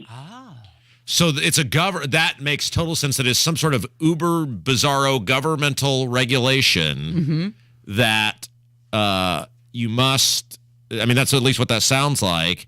And so they don't. I guess maybe they don't want to offer you a core. Maybe he's saying without that, knowing what your house takes. But okay, but here, because unless they're trying to phase you out of having a certain type, maybe I'm just misinterpreting that. But if they knew there were 2 cords, wouldn't you still say, "Sir, you're going to need a cord with this appliance"? Right. Which type of plug do you have? I'm using very technical terms. Or what sort of plug do you have? So we can provide you the proper cord. Yeah. Well, I was curious. Like, didn't the guys who took it away let you know? And they didn't take it away. That's the thing. They put it on the curb. But you would have also thought that the guy who was delivering the thing would have just out of a courtesy have said, "Hey, man, there's no cord here. I don't know if you knew, but you had to buy a cord separate. So this stove, unfortunately, doesn't look like it's going to work until you get a cord." Or when the guy was delivering or loading it up, "Hey, this person doesn't have a cord with this. Maybe we should just contact them real quick and see if they're aware of that." Maybe I'm just being totally unreasonable here. I think it would be the salesperson at the store. Yes. Who would need to say somebody something. sold them that appliance. And with I don't that know. appliance, Maybe Hammer he's got that look like he knew what he was doing. No, Hammer has a lot of things, but a look like he knows what he's doing is not one of those things. Okay, we got a call, somebody weighing in on the property taxes that are about to skyrocket for a whole bunch of people that Indiana Republicans have no interest in fixing. I just casually looked at my mortgage statement, and my mortgage payment went up almost $240 a month. So that's going to be a fun one to try to figure out. Anyway, just thought I'd let you know. So, yeah, my property taxes went up. I don't want to use that word. So, anyway, you know where I'm going. Have a good day, guys. Yeah, we know where he's going. $240 a month. I think he said $230. $230 a month. So I'm doing public school math here. $230 times 10 is $2,300. Another $230 is $2,530. Another $230 on that is $2,760. Wow. That guy just had $2,760 taken from him. He's not getting anything extra. He's not getting anything better.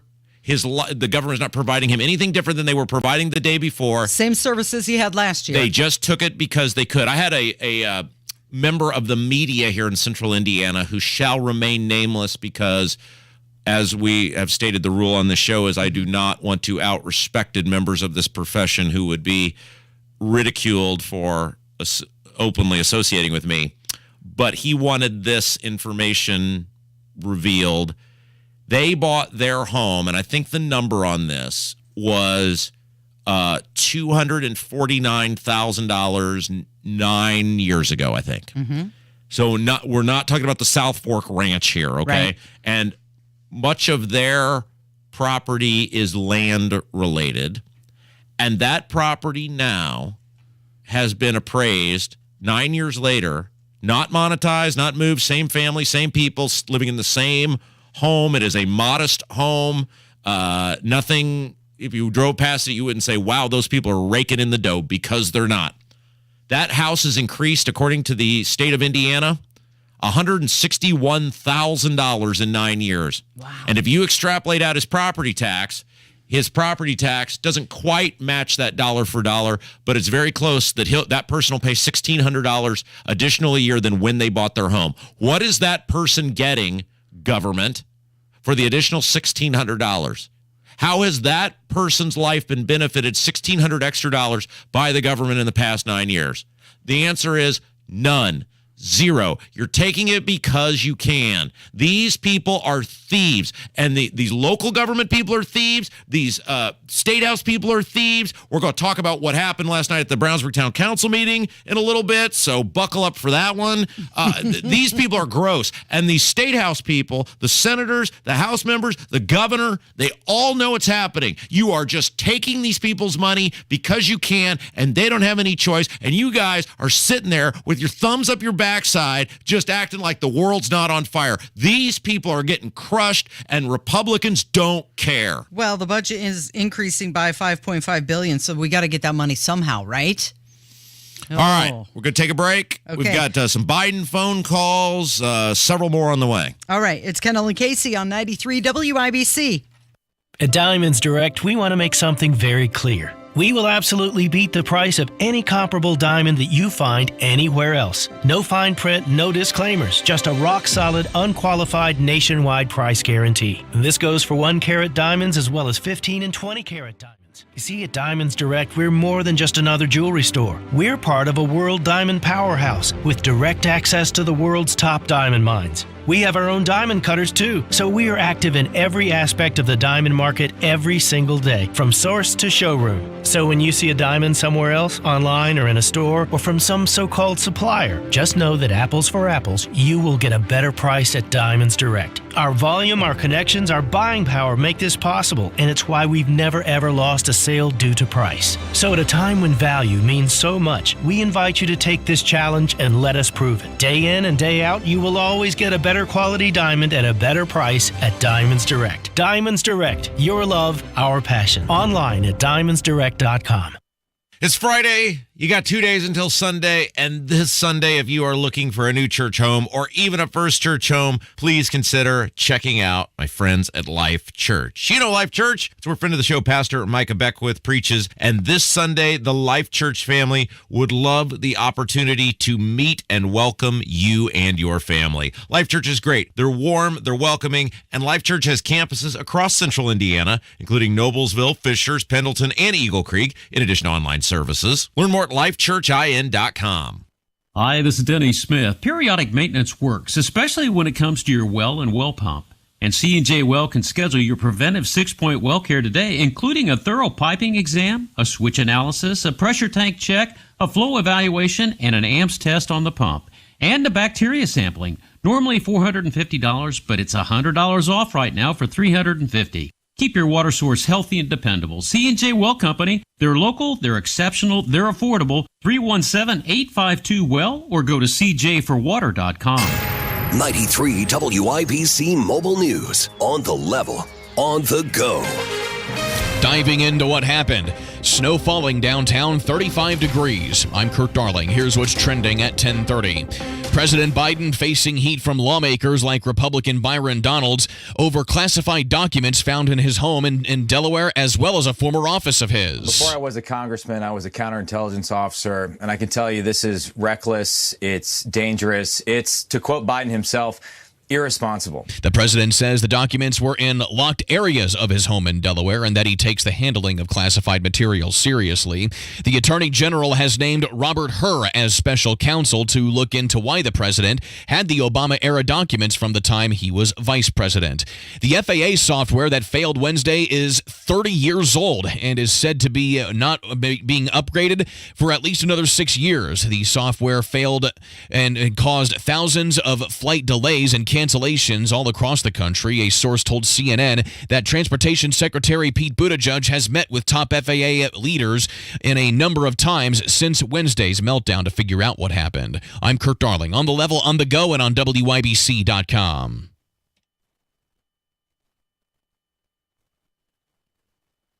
I stopped smoking with Mark Patrick's hypnosis when nothing else worked. 1 year later, my wife Michelle and I attended the Mark Patrick Weight Loss Hypnosis Seminar. In 2 months, lost 43 pounds, and she lost 18 pounds. And we feel great. Seminars January 19th at the Holiday Inn Express and Suites in Noblesville. Weight loss 5:30, stop smoking 8 p.m. Or January 21st at the Holiday Inn Indianapolis Airport. Weight loss 11 a.m., stop smoking 2 p.m. Register at markpatrickseminars.com. Inside Indiana Business Radio, the news you need to get ahead. Indiana's business news leader, weekdays at 6:32 a.m. and 5:56 p.m. on WIBC. You're listening to the Kendall and Casey Show on 93 WIBC. I'm so sorry. Hey, round two. A little double dose of Rupert Holmes. It's a double dip, a twin spin. All right, so we had so many phone calls. We're going to do some more. 317-684-8444. By the way, Kev and I went and had a little mentoring session yesterday. Yeah, how'd that go yesterday? Well, we pounded some brews. We ate some French fries. Mm-hmm. And then we got to talking about a bevy of things. But we were just talking during the break because Rupert Holmes' Answering Machine is our voicemail song. Mm-hmm. If you go to a Rupert Holmes concert, he had 2 songs, Escape, the Pina Colada song, right, and this was his other. And that one? This was, I think, a top 40 hit, not anywhere near as big as the other one. What do you think that dude plays the rest of the time? Well, I was saying, I think he has the freedom to really just play whatever he wants. I mean, no one's expecting him to play, a bevy of So is he hits. doing like a cover of Sergeant Barry Sadler's The Green Beret? He can do whatever he wants. Is he rocking a little leader of the band in there? I think if you're going to a Rupert Holmes concert Yeah. or show, you're expecting to hear one song. But what is it, a 7-minute concert? Because between the Pina Colada song and Answering Machine, you got about 7 minutes of content. Does he just play those on a loop? Mm-hmm. I mean, I would assume an evening with Rupert Holmes. Kev and I were talking what venue, Evening. what A minute, you mean? what venue could Rupert Holmes play? He's not playing Deer Creek. He's not playing Gainbridge. He's not playing. He's not playing the Hi-Fi. Yeah, but he's not playing. Well, he might play the Hi-Fi. Marat. But we were thinking like maybe what is it? Emmons Auditorium. Yeah, I could see him playing on a college campus. Or That's up like, at Ball State, like right? the Pike Performing Arts Center. I'm looking up to see if he's on tour, and it says upcoming. Is he still alive? Yeah, upcoming 23 concerts, none. So yeah, that's the other you're thing. You're not going to see him anywhere. Yeah, true. I kind of suspected that he wasn't playing still. Because he's got to be in his late 70s. How old is Rupert Holmes? Let's. All right, now I have to look that up. All right, while you look that up, here's we got a bunch of phone calls about 75. 75. It's younger than I thought he would be. Okay, we got a bunch of phone calls about Biden, and one of my favorite listeners, we got a saucy old lady who listens to this show named Gert, who calls all the time, and I love Gert. Take a listen. Hey, it's Gert again. Since I called earlier, I heard you talking about Biden's Corvette. Surely to God, nobody lets that man get behind the wheel and drive anything, let alone a Corvette. And as far as that goes, I can't see his old woman driving a Corvette. But it sure sounds good to him that my Corvette's in my garage. Mm-hmm. Well, the world goes on, I guess. I love Gert. Gert, whenever you call, it makes my day better to hear you on our voicemail. So we referenced the interview that Joe Biden did with Jay Leno back in 2016 where they were talking about the Corvette. And Joe Biden said that he did take the Stingray up to 152 miles per hour. You got to be kidding me. Whoa. Can you imagine? You got to be kidding me. Joe Biden driving 152 miles per hour. Apparently. I can't imagine Joe Biden driving anything. I can't. I just Stop. Don't even, much less 152 miles an hour. The car goes from 0 to 60 in 4.7 seconds. That's pretty impressive. And somebody made a great point. That's a hell of a nice car for some guy who supposedly grew up in this poor, maybe middle-class family, which he got from his dad on his wedding, didn't he? It was a wedding gift, and thanks to his 2 sons, it had a new paint job, and it received a new engine as a Christmas gift a few years back. Wow. Hunter's business it's dealings. a rehab. Hunter's business dealings paying off. All right, more calls about Biden. Hey, Rob, Southside Steve. I'm a long-time listener. Every now and then I call. Just going to give you a thought about the what to do about Biden and the Congress. The idea of moving towards impeachment, I think no. And it's not a matter of him running for re-election. I'm thinking, if anything, we should do what they did with Trump. Have a committee to expose with witnesses all the crimes Biden did and turn it over to the DOJ. The entire American public will be waiting to see what they do. Well, I'm wondering if that's not what is going to be happening with the Hunter Biden stuff. Yeah, you're probably right. I mean, obviously the House Republicans are going to look into this and they're going to get information. And will it be a January 6th type committee? I guess. I don't know. It's just this family is so corrupt, right? It's not even a policy difference here. Obviously, I don't like the guy's policies, but there's lots of liberal people who I wouldn't like their policies who you'd say, well, they really do love their country. We just vehemently disagree on policy. But man, this family from top to bottom is just so dirty. What do you think they'd charge him with? I mean, there's so many options. It's like spin the wheel.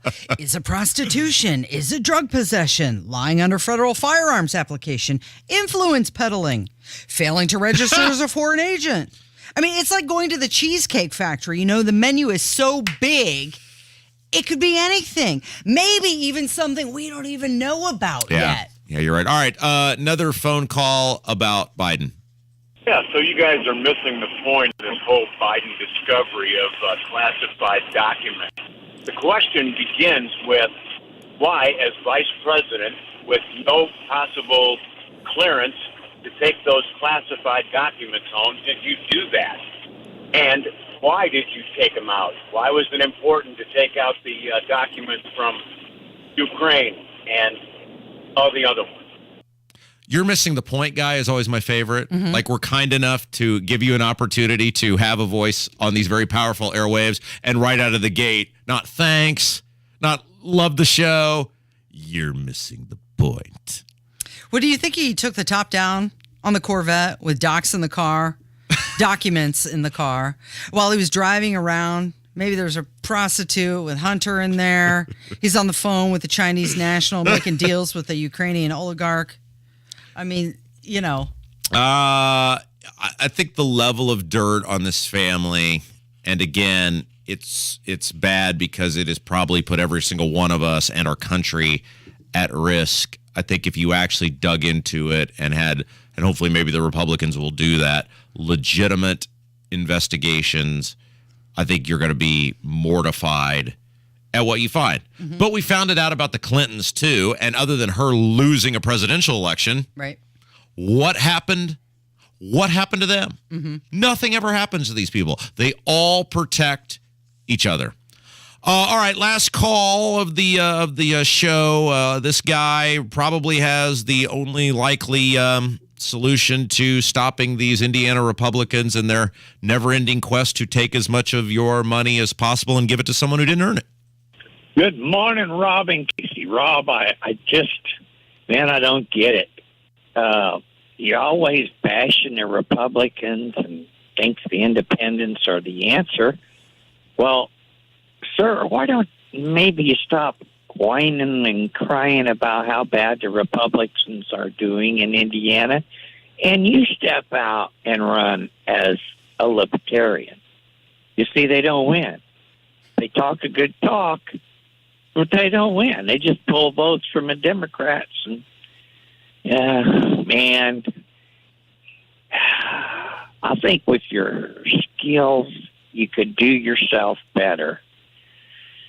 Have a good day, and I hope you I hope you run. I can hear the frustration in his voice. We've been very clear about this. Mm-hmm. One, I will never do any better than Casey. So no matter what office I ascend to, working with Casey I would miss you terribly. has been the highlight of my life. But I've also told you. Why would I leave that? Just because if you were to run, what makes you think you'd be getting rid of me? What are you you're gonna give up this high-paying career to? You're going to need someone to restock the vending machine wherever you are. But you know the amount of money you're making here, and there's no way the state of Indiana could ever match that. Here, so this is the truth, and we talked about this before, but we'll talk about it again. When I had an opportunity to run for state senate 7 years ago, I decided not to do it to get back into radio because I realized one person cannot fix the problems that are going on. I would have been dead by 35 years old of a stroke or a heart attack because it encompasses me and everything that I do, and I work 24 hours a day because there's always somebody that is enraging me inside the government, and the more I'm aware of it, the more obsessed I get over trying to fix it and stop it. So I would have been no good dead to anyone. That's number one. And number two, if you go in there without reinforcements, you're not going to be able to get anything done anyway. This radio show and this radio station is far more valuable in terms of being able to educate and motivate people than one guy running for office. Look, you have seen a huge amount of people leave the Republican Party, either not vote for bad Republicans anymore or vote for third parties. Has it been enough to alter elections yet? No. Will it be for the foreseeable future? Probably not. But it started somewhere. It is making a difference. We're going to keep at it. And I am way more valuable here. And Casey needs me, and I just can't leave her. It's true. Don't you? I know how miserable this radio show makes the vast majority of people at 200 West Washington. And you know I'm not giving that up for any amount of money in the world. We've got Hammer joining us on 93 WIBC. Beer Sample Friday today on the Hammer and Nigel Show, 3 to 7. The biggest stories in Indy. Abdul will join us and more. Let's have a good time. 93 WIBC. If you have ever thought about remodeling your bathroom but were worried it would take too long or cost too much, then stop worrying.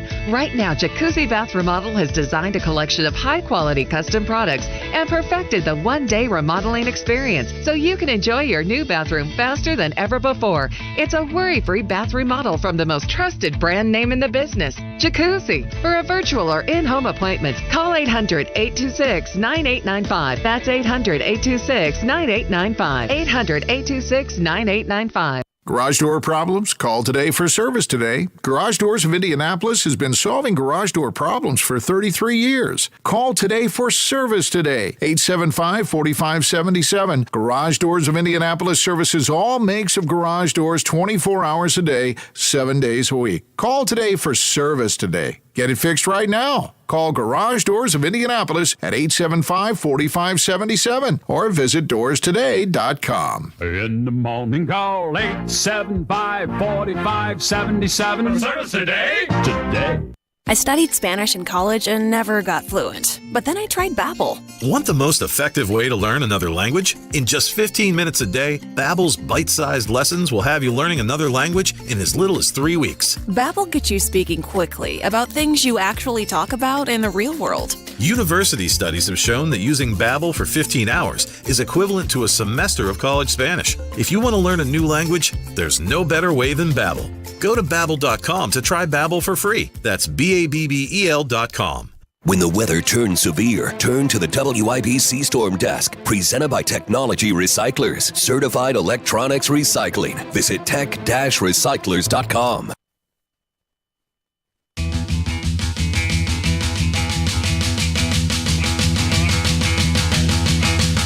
It is Kendall and Casey on 93 WIBC, and the guy with the new stove and the new cord is in the studio. Both are working great. Perfect. You can make your $12 eggs on it now. It's funny because, like Easter this year, nobody's going to be wasting eggs. We're all going to be a bunch of rubes sitting around coloring potatoes. Right. So yesterday on the big program in the afternoon, yes, we were talking about how Pete Buttigieg, your very qualified travel secretary, he has no clue of really what happened. They think that it might happen again. We could be multiple years away. And he keeps blaming a glitch for it. Not that makes anybody feel any better, but the guy that's in charge of all this just kind of shrugs his shoulders. And it was a glitch. Well, and we all know, based on Office Space, the damage that a glitch in the system can do. And much like Office Space, maybe we need to fix the glitch and stop sending Pete a paycheck. I love how you called him the travel guy. Like you're going to book a flight with him. Like I want to go on a vacation. Call the travel guy. That's what he is. He's in charge of that stuff. So Hammer and Nigel Records, our record label, we put out an all-new album celebrating the fact that you probably couldn't get off the ground a couple days ago, and the glitch was the excuse. Take a listen. You've heard Travel Secretary Pete Buttigieg talk all about the glitch that grounded over 6,000 flights. Glitches or complications happen all the time. Well, now you can celebrate the fact that your flight didn't get off the ground until well after 9 a.m. in song. Hammer and Nigel Records presents Pete Buttigieg, The Duets, your favorite travel secretary singing songs with your favorite superstars like Meredith Brooks. Glitch. Elton John. Glitch. Ludacris. Glitch. Get out the way. The Charlie Daniels Band. Johnny said, devil, just come on back if you ever want to try again. I done told you once, you son of a glitch. I'm the best you've ever been. And if you order right now, we'll throw in this complimentary copy of Freedom Rock. Hey, man, is that Freedom Rock? Yeah, man. Well, turn it up, man. Pete Buttigieg, The Duets, from Hammer and Nigel Records. Glitch. There it is. New album from Hammer and Nigel Records. Don't you miss, like, I remember junior high, you're staying up late on a Friday or Saturday, you're watching some cable network you probably shouldn't have been watching if your dad had been awake, and you see those CD commercials on selling you music. You got a call right now. I miss those days. Freedom Rock was my favorite, but my close second was the Rhythm and Blues because they had Clarence Carter stroking on it. Yeah. Remember that commercial? Oh, yeah. Plus Clarence Carter. I be stroking. So good. You guys had an interesting conversation on your show yesterday. So I don't know how we got on the subject of Michael Keaton, the actor. Great actor. But we did. And we have a theory that if you ask anybody who your favorite actor is, nobody's going to say Michael Keaton is their favorite actor of all time. But at the same time, I bet everybody has at least one movie of Michael Keaton that you like. Yeah, Mr. Mom, Batman. Gung Ho is great. Yep.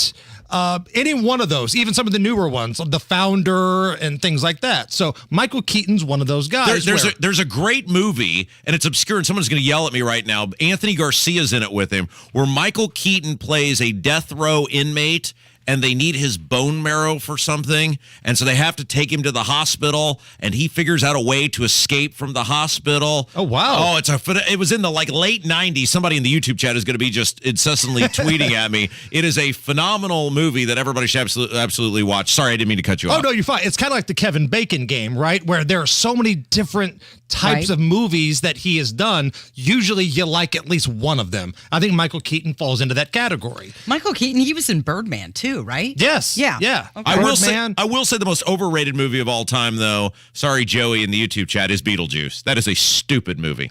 Well, it's kind of a quirky Halloween type of movie. I don't know if it's, I wouldn't rate it anything. Like Halloween and like holiday movies. Like, is Elf rated because it's a holiday movie? It's got one specific genre. I don't know. Maybe it is. So who's the musical version of that? Of Michael Keaton. Oh, yeah. Who is the musical version? Like, if you asked everybody, hey, who's your favorite artist or band, they're going to give you their answer. They're not going to say this person, but I bet they like one of their songs. Oh, okay. So I'm going to throw at you a name and tell me if you think this falls in the category. Nobody will ever say Eddie Money is their favorite singer or artist of all time. But I bet if you're in your car and 2 Tickets to Paradise, Right. Yeah. Take Me Home, Shakin' comes on, any one of the hits Eddie Money has, you probably like at least one of them. Yeah. I've got one similar to that. Who you got? Billy Squire. Billy Squire. Yeah. So I think, a couple songs. I don't know a long list. I know The Stroke, and I know Everybody Wants You. Yeah. What was the one video that he did that kind of ruined his career where he's dancing around in some sort of latex outfit and he looks like a chick and it's really bad. I can't remember. I'm going to look. Do you have somebody on the list? I have 2 that I think might qualify. Number 1 would be Leonard Skinner. I feel like universally Leonard Skinner, there is like that Sweet Home Alabama, Freebird. People are cranking that up. Like you go to concerts and people literally shout, Freebird! Freebird! So how do we not include them on the list? If I go see Kevin's band perform, can I yell Freebird? Will that happen, Kevin? Can you pull some strings? If you're willing to pay us a large sum of money, then we'll do anything. Fair enough. Also feel like you have never heard in the history of anybody ever say, please don't play any more Dan Fogelberg. Well, you would be wrong, my friend. I know one person that's possibly in this room that thinks there's been too much damn Dan Fogelberg played. There's been too much damn Dan Fogelberg. Are you counting yourself in that? Yes. Okay, well, that makes I 2 would be then. the damn person. Okay. Lonely is the Night is the other Billy Squire song. That video. Is that the video where it's really bad? And he might as well be Jennifer Beals in Flashdance at that point. I mean, it's really feminine. Kevin. Rock Me Tonight. Who? Yeah. You have someone. All right, the more I think about this, I realize no one's going to agree with me. Are you going to, it's going to be Is Dan it worse? Fogelberg. Is it worse than Dan Fogelberg? Coldplay. Oh. What do you think about that? Now, I was thinking this was like a guilty pleasure thing, like you're not willing to admit that you like this band. I would sooner jump off the top of Emmis Communications building than listen to a single Coldplay song. I've seen Really? Coldplay And as much as I concert. despise the representative of Brownsburg, as much as I disagree with him sometime, and he's a very small, petty man with very small hands, I happen to agree with Rob Kendall on this one. All right. I would rather walk into a bathroom after Toby Keith has blown it up on Thanksgiving than have to sit down and listen to anything Coldplay has to offer. That's fair enough. Let me redeem myself. Nirvana. What do you think about that? Again. What is it with you and these grunge rock bands? Like 7 people would agree with you, and none of them are listening to this radio station We right all now. love a little bit of grunge. I would think Maroon 5 might be in that category as well. They have a lot of songs. Now we're just naming famous bands. No, like, but that's why don't we just put the Eagles in there? Why don't we? Somewhere the dude's head just spun around from the Big Lebowski. Oh, come on, man. I've had a really bad day. I hate the bleeping Eagles, man. Did Nige say Nickelback? No, Nige is a card-carrying Nickelback fan. I know. It's not a bit. It's not him trying to be a troll. He goes to the shows. He defends Nickelback. He goes to the concerts. He is to Nickelback as to what I am for Britney Spears, I believe. Yeah, he loves the Nickelback. And I think next time they tour, I would love to go to a Nickelback concert with Nigel just to see him in person at a Nickelback concert. Well, if you've seen him in studio, it's pretty much the same Nigel. He's going to be really intoxicated. It's not going to make a lot of sense. And he's going to have a good time. Do you ever go through phases with your music? Oh, yeah. Where you're like, you're really into rock or you're really into pop. Like, I'm in a country phase right now. Like, if you go through my playlist, like when I go to the gym, like my playlist on the things I listen to, it's everything from Frank Sinatra to Snoop to Van Halen to, like modern rock and things like that. It's a little bit of everything. Yeah, very eclectic. Right. Kevin gets on me. He says that I only like the hits. Well, for other people on the radio, that's what they want to hear. But my own personal come collection, on, Kevin. You very can't be that eclectic. guy. You don't hate the hits. You like going to the Dave Matthews Show where he plays 18-minute instrumentals of songs that you don't like? Come on. Yeah, it's pretty enjoyable. I mean, me and Rob, we both appreciate the deep cuts. 'cause Yeah, whoa. we're cultural. Step aside, young Jedi. I've got the this for you. Some of us, Hammer, appreciate a little deeper experience with our music. Some of us need to think a little bit. Some of you are boring. Some of us need to learn to love a little bit more. Some of us need to have a moving experience no matter what music we're listening to, even if it's on our iPhone or our iPod or in concert. Sure. And Kevin happens to be one of those sentimental, deep thinking sort of people. And I'm not going to let you strip that from him because we know you've tried to strip it out of me for our entire friendship. Both of you guys would find filibuster speeches enjoyable, and I think that speaks volumes about both of you. Hey, if it teaches you about love and culture and life, then I'm all for it. I could get that on Skinamax. Kevin's life has been changed so much through the music of Harry Chapin and Bob Dylan and Bruce Springsteen. He is a markedly better person than when he started working on this show. I grew up on Snoop and Dr. Dre, and I've been a champion at everything I've ever done in my life. What's that coming up this afternoon? All right, a little Eddie Money here. Coming up this afternoon, we've got Abdul joining us. The crazy coupon lady is back in the biggest stories of the day. Thanks, Hammer. It's Kendall and Casey on 93 WIBC.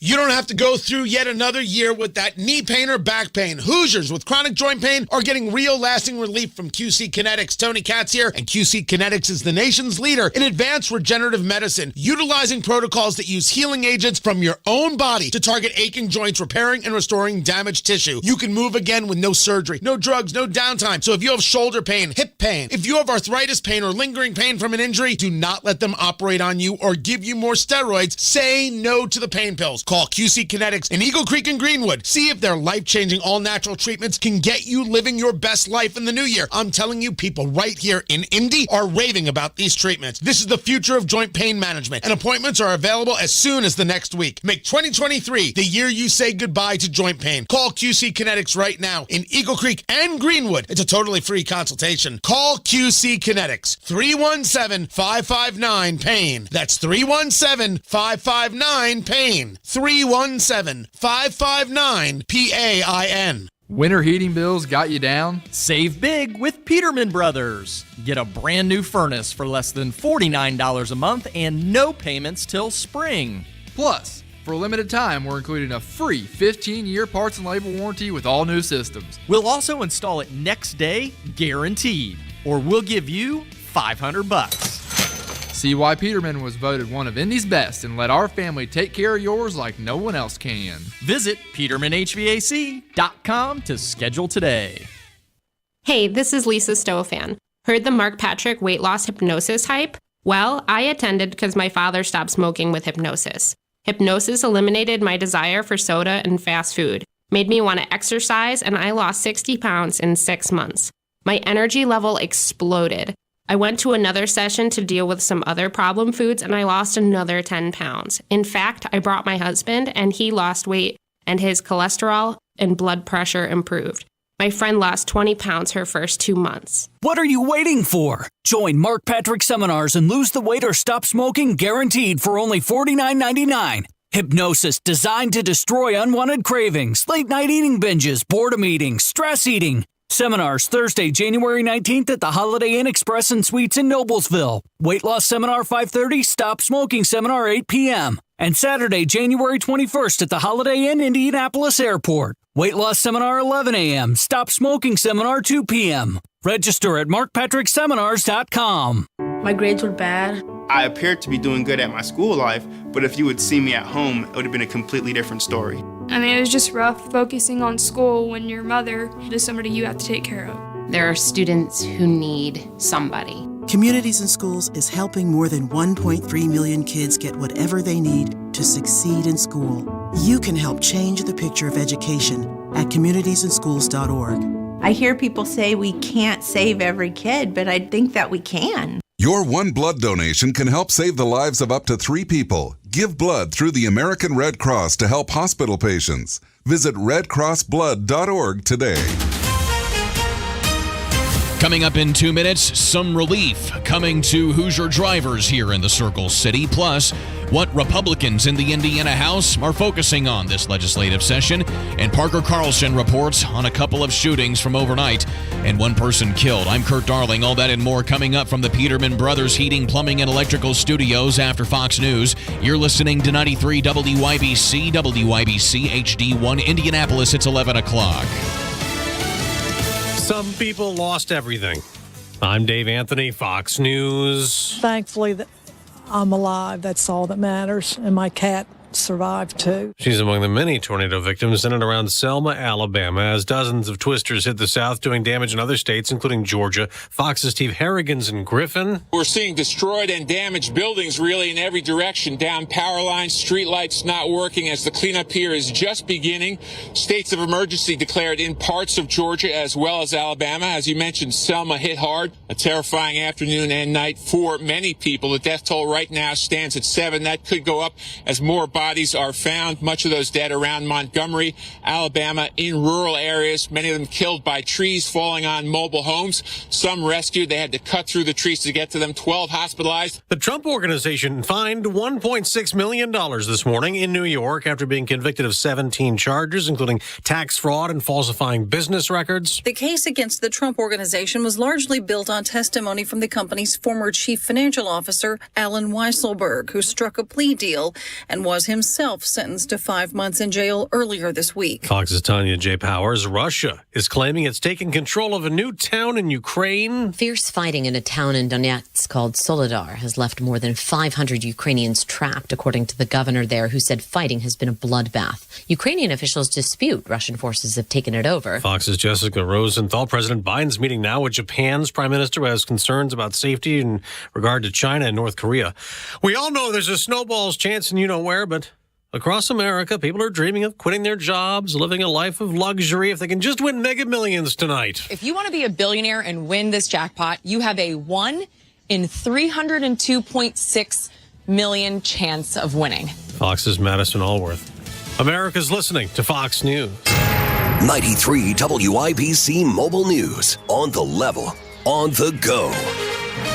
Finally reopening. Some snow still on radar, 35 downtown. I'm Kurt Darling. Here's what's trending at 11:02. A year and a half of later after construction, INDOT is planning to partially reopen the North Split downtown. By the end of the weekend, drivers will be able to take I-70 eastbound all the way through downtown. INDOT does, however, plan to keep the westbound lanes shut down for now until at least the end of the month. As for I-65 northbound, that portion will remain closed until at least the spring. Fiscal responsibility and workforce development are the top priorities for Indiana House Republicans. House Speaker Todd Houston. We'll support significant investments in our mental health care providers and programs. Will increase resources and services for low-income women and children. That began last in the special session in Senate Bill 2, and we will continue to do that. He says Republicans will also look at the idea of free textbooks, as proposed by Governor Holcomb. Road rage was likely what led to a shooting in Greenwood Wednesday evening. That's according to state police, who are looking for a suspect in that shooting. Richard Hamilton was killed. He was riding in the front passenger seat of a work van when he was shot along I-65. Troopers are looking for a silver or gray sedan with dark-tinted windows. 2 shootings Thursday night into Friday morning. Parker Carlson. That first was a drive-by shooting Thursday night in a Southeast Side neighborhood. IMPD found a man and a woman both shot inside of a car. The woman was taken to the hospital in critical condition, but no word yet on the man. Then there was another shooting early Friday morning. It happened just south of I-70 by Mithofer Road. Police found a man identified as Christopher Bohausen dead at the scene. IMPD is urging anyone with information to call it in. Parker Carlson, 93 WIBC Mobile News. And any rain and snow left today will be moving out later tonight. Well, we've got a large upper-level low-pressure system moving through the Great Lakes here today and into the evening hours tonight. That's going to quickly move off to the East Coast and allow us to dry out. Joe Neild with the National Weather Service says temperatures will also get back up a little bit over the next few days. I'm Kurt Darling, on the level, on the go, and on WIBC.com. Doing more in the community means that I get out and I volunteer. Hi, I'm Hannah Yeagerbush here at Teachers Treasures, and we nominated David Barabee because he's such a great volunteer leader. He does so much for us to make our mission possible to serve teachers in Marion County. And I'm Jiffy Lube owner Steve Sanner. At Jiffy Lube, we are proud to support Hoosier charities that use their vehicles to do more to make Indiana a better place to live. My vehicle really allows me the ability to be where they need me. Either downtown, at the store, or out on a route, or working for the mobile operator. Jiffy Lube of Indiana provides all of our Do More winners with free vehicle maintenance for a year. Because now at Jiffy Lube, our trained technicians do more to keep vehicles like theirs and yours on the road. Brakes, tires, batteries, and more. As well as Indiana's favorite oil change since 1985. Jiffy Lube accepts competitors' coupons, so you don't have to choose between saving a few dollars versus treating your vehicle to Jiffy Lube's award-winning service. Click on JiffyLubeIndiana.com for a Jiffy Lube near you. 2023's here, and does your home have a New Year's resolution? Well, if it's like mine, it could probably use a fresh beginning and a professional clean. In my book, there's nobody better than the professionals at Zero Res. They're my go-to team for cleaning carpets, hardwood floors, ceramic tile and grout, and even area rugs to give it that smart, lasting clean. They always have our place looking its best, and Zero Res is the only company I trust to clean my home. Their proprietary technology cleans your carpets without flooding the carpet padding. That means I can have my house looking its best with dry carpets in just a few hours, not days. Their team of knowledgeable technicians always walk me through the entire carpet cleaning process to make sure I'm completely satisfied before they leave. So start your 2023 off right and give Zero Res a call today to make an appointment. Right now, when you mention WIBC, you get 3 rooms of carpet clean for $139. Call 388-5141 or schedule your appointment at ZeroResIndy.com with promo code ZeroRes1 and treat yourself to a smarter, lasting clean.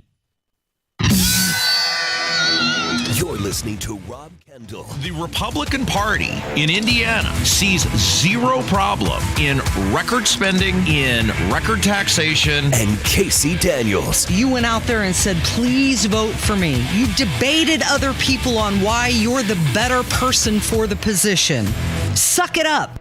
This is the Kendall and Casey Show on 93 WIBC. Good morning. Today is Friday, January 13th. It is 7 minutes after 11, and you're listening to Kendall and Casey on 93 WIBC.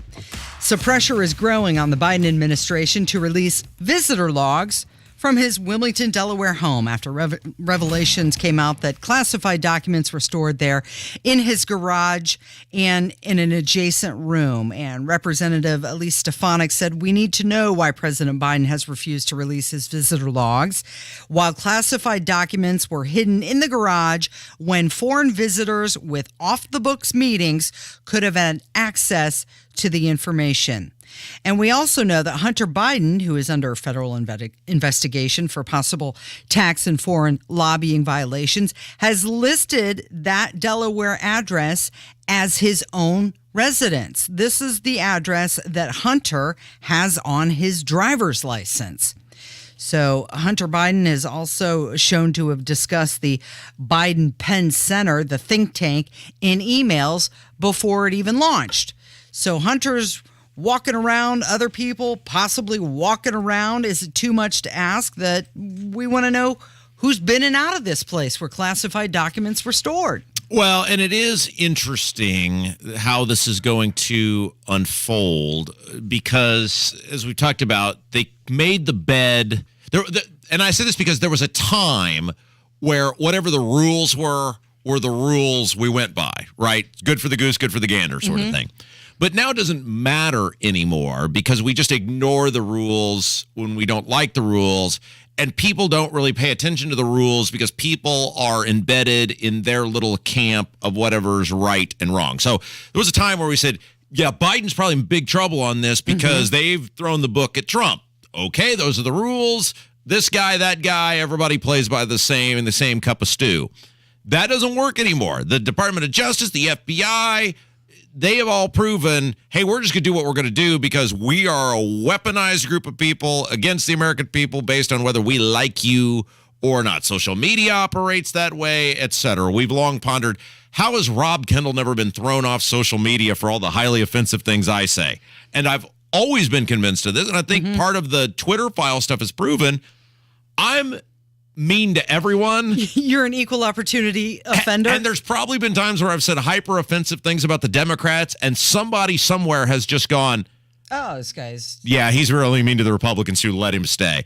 But so I just don't, the rules don't matter anymore. So you're right. There's a time on all this where you'd say Biden's probably in really big trouble over this based on what Trump went through. But because they've said it, the rules don't matter anymore. We just make them up as we go along. Our society has become a real life version of Whose Line Is It Anyway, the television show where the game's made up and the rules don't matter. He may actually skate on this and nothing may happen. And Trump could theoretically go to prison. Yeah. Well, and you say all the time, it's not Democrats versus Republicans, it's us versus them. Right. And that's what people need to realize is we will begin to solve this problem of a crisis of governance when people, the majority of people, the overwhelming majority of people, start realizing and operating that it's not Republican versus Democrat, it's us versus them. Well, during her briefing yesterday, White House Press Secretary Karine Jean-Pierre, she dodged all sorts of questions, didn't she? She didn't want to make any kind of commitment as to the release of the Delaware visitor logs. She wouldn't go there. I mean, she doesn't want to commit on anything. And to the point where she stopped calling on people that she thought were going to ask questions about these documents. Yeah. Listen to this. She freely admits in this press conference she's calling on the things that these people say out loud just blows my mind. And here she admits, I'm calling on the next guy because I know he won't ask about these documents anymore. Go ahead. Do we have the records from the Delaware residents? Oh, I'm sorry. I was calling the gentleman who wanted to ask a question that was not related to this. Go ahead. Thanks, Karine. I appreciate it. I know I'm a little behind the news. I want to go back to yesterday. All right. So he goes into some editorial or something Biden supposedly wrote somewhere. But the point is, our government is so horrific. And next segment, we're going to talk about more horrific government on a local level here in Indiana. But our government is so horrific and awful that not only do they duck and dodge by any means possible, but they also just admit, yeah, I'm calling on this guy because I don't want to answer any more questions about this. Well, the only thing she ever says is, I'm going to refer you to the DOJ. This is a process. It's in process. I can't go on. I can't answer. I can't speak to that. So she never gives any answer anyway. She's checking a diversity box. That's what her role is. So Kimberly Guilfoyle, who she is she married to Donald Trump Jr. now, or are they still just engaged? I think they got married. Did they finally actually get married? Well, she has a type, and her type is money because she was married to Gavin Newsom, and then she was married to some guy who made $1 gajillion as a furniture heir, I believe. And then Donald Trump Jr. But you may know her from, she was on Fox News for a while, and I think she was on CNN for a while. Anyway, she was on, I think this was Newsmax, and she was blasting the handling of how Trump was handled over classified documents compared to Biden. He's living his best Corvette summer at taxpayers' expense, okay? I mean, this guy apparently is just bulletproof. The law doesn't apply to him. It's a total double standard. Only Trump should be repeatedly persecuted with these witch hunts and fake news investigations. But how can they now justify, when you see the juxtaposition of Biden having these documents not secured whatsoever from the time when he was vice president? Okay, so he doesn't even have that presidential privilege about declassifying documents. Yet why aren't they going full force and measure against him? Instead, they raided President Trump's Mar-a-Lago home, going through Melania's closet and drawers in a despicable manner, treating it like they were, doing a raid on, ISIS. It's just absolutely insane. But the American people see through this. Yeah, I don't think they're married yet, but it's true. It's hypocrisy. It's not the same. You're not getting the same treatment. Everything about it, the way it was released, discovered, different. And here's the other part of this. He used to say, well, the American people will see through this and the and was always they will punish you, at the ballot box. But Casey, we just elected hi, good night, everybody guy.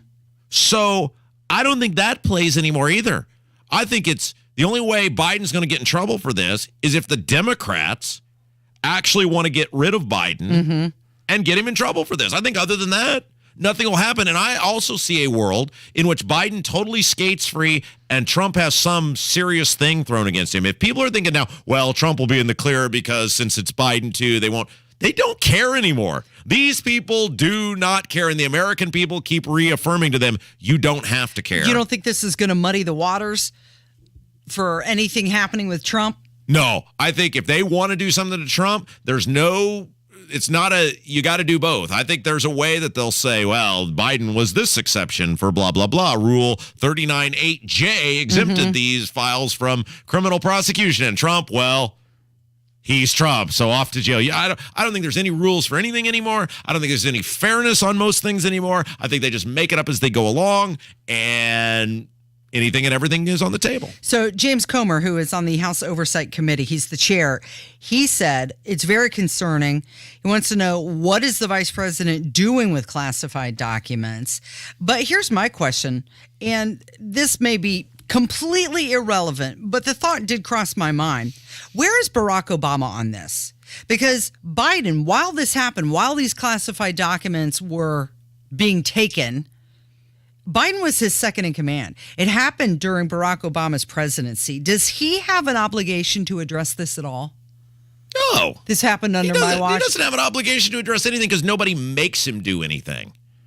If you're not made, these politicians do stuff when they're forced to do it. Why don't Republicans here do anything about skyrocketing taxes? Why do they raise the gas tax every year? Because people have shown no matter what these people do, we're so afraid of a Democrat being in there, we'll vote for them regardless. So those Republicans say, help you with your property taxes? That's cute. Well, I know he's distanced himself completely since he left the White House. And so you're saying why would he go back into this fray? Absolutely. Yeah. The media's not going to hold him accountable. So why would he hold himself accountable? Okay, so John Kennedy says Biden has 4 main questions he has to answer. There are a lot of other intriguing questions for the Inspector General. Number 1, was there a cover-up? The powers that be have known about all this since November 2nd. It's now the middle of January. Was there a cover-up? Who was involved? Number 2, what's the role of the University of Pennsylvania Biden Center in all of this? The Penn Biden Center is not some normal Ivy League think tank.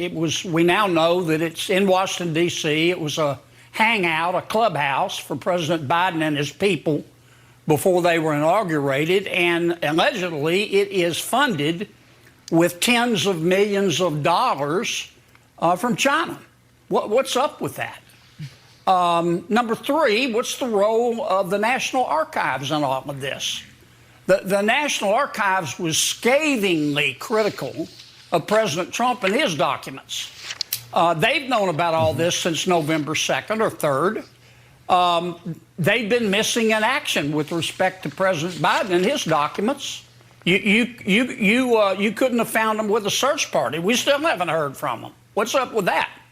And I guess my 4th question is, did any member of Congress know about this? I didn't. And if some of my colleagues knew about it, I'd like to know why I didn't.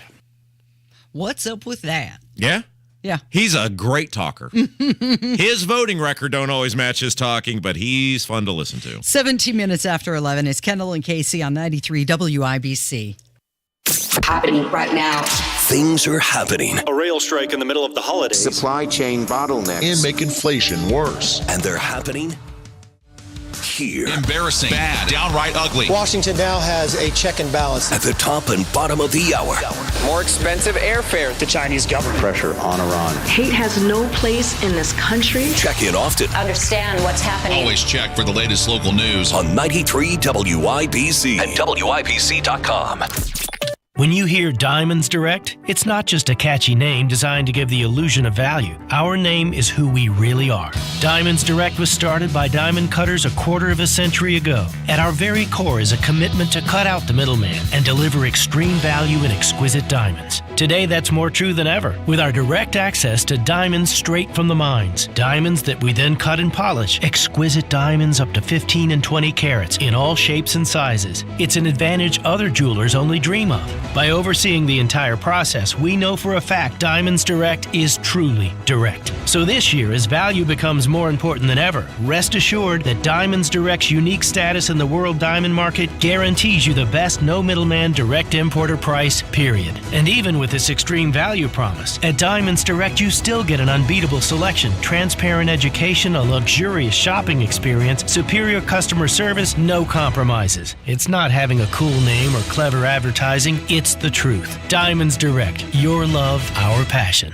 The new year is here. Time for a change. Start a recession-resistant new career in the high-demand IT field with My Computer Career. In just months. Already in IT? Build your cybersecurity skills and prep for thousands of open positions employers nationwide are desperate to fill. Attend classes live online or on campus. And financial aid is available to those who qualify, including the GI Bill. Make this your year. Go to mycomputercareer.edu and take the free career evaluation today. That's mycomputercareer.edu.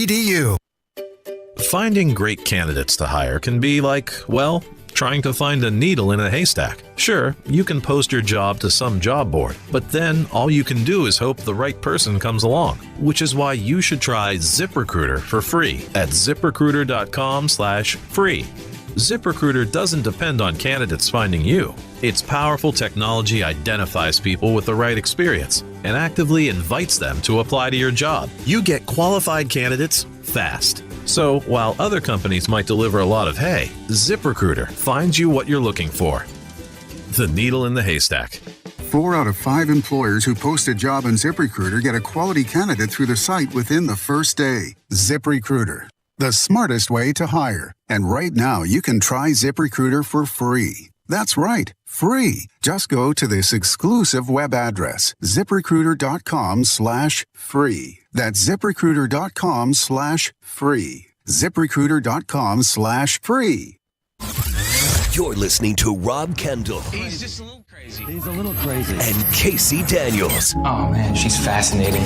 On 93 WIBC. Good morning, 11:21. It is Kendall and Casey on 93 WIBC. So Lisa Marie Presley was rushed to the hospital in critical condition, and she was in a coma and then suffered a full cardiac arrest. And then pretty soon, hours after that news broke, it was announced by her mother, Priscilla Presley, that she had passed away. And that came just days after she was at the Golden Globe Awards, where she appeared unsteady. Yeah, so I talked to my dear friend Shane, who runs the community radio station in Brownsburg, and he is an Elvis expert. He knows all the things Elvis. And so I asked him, I said, was this like a surprising thing?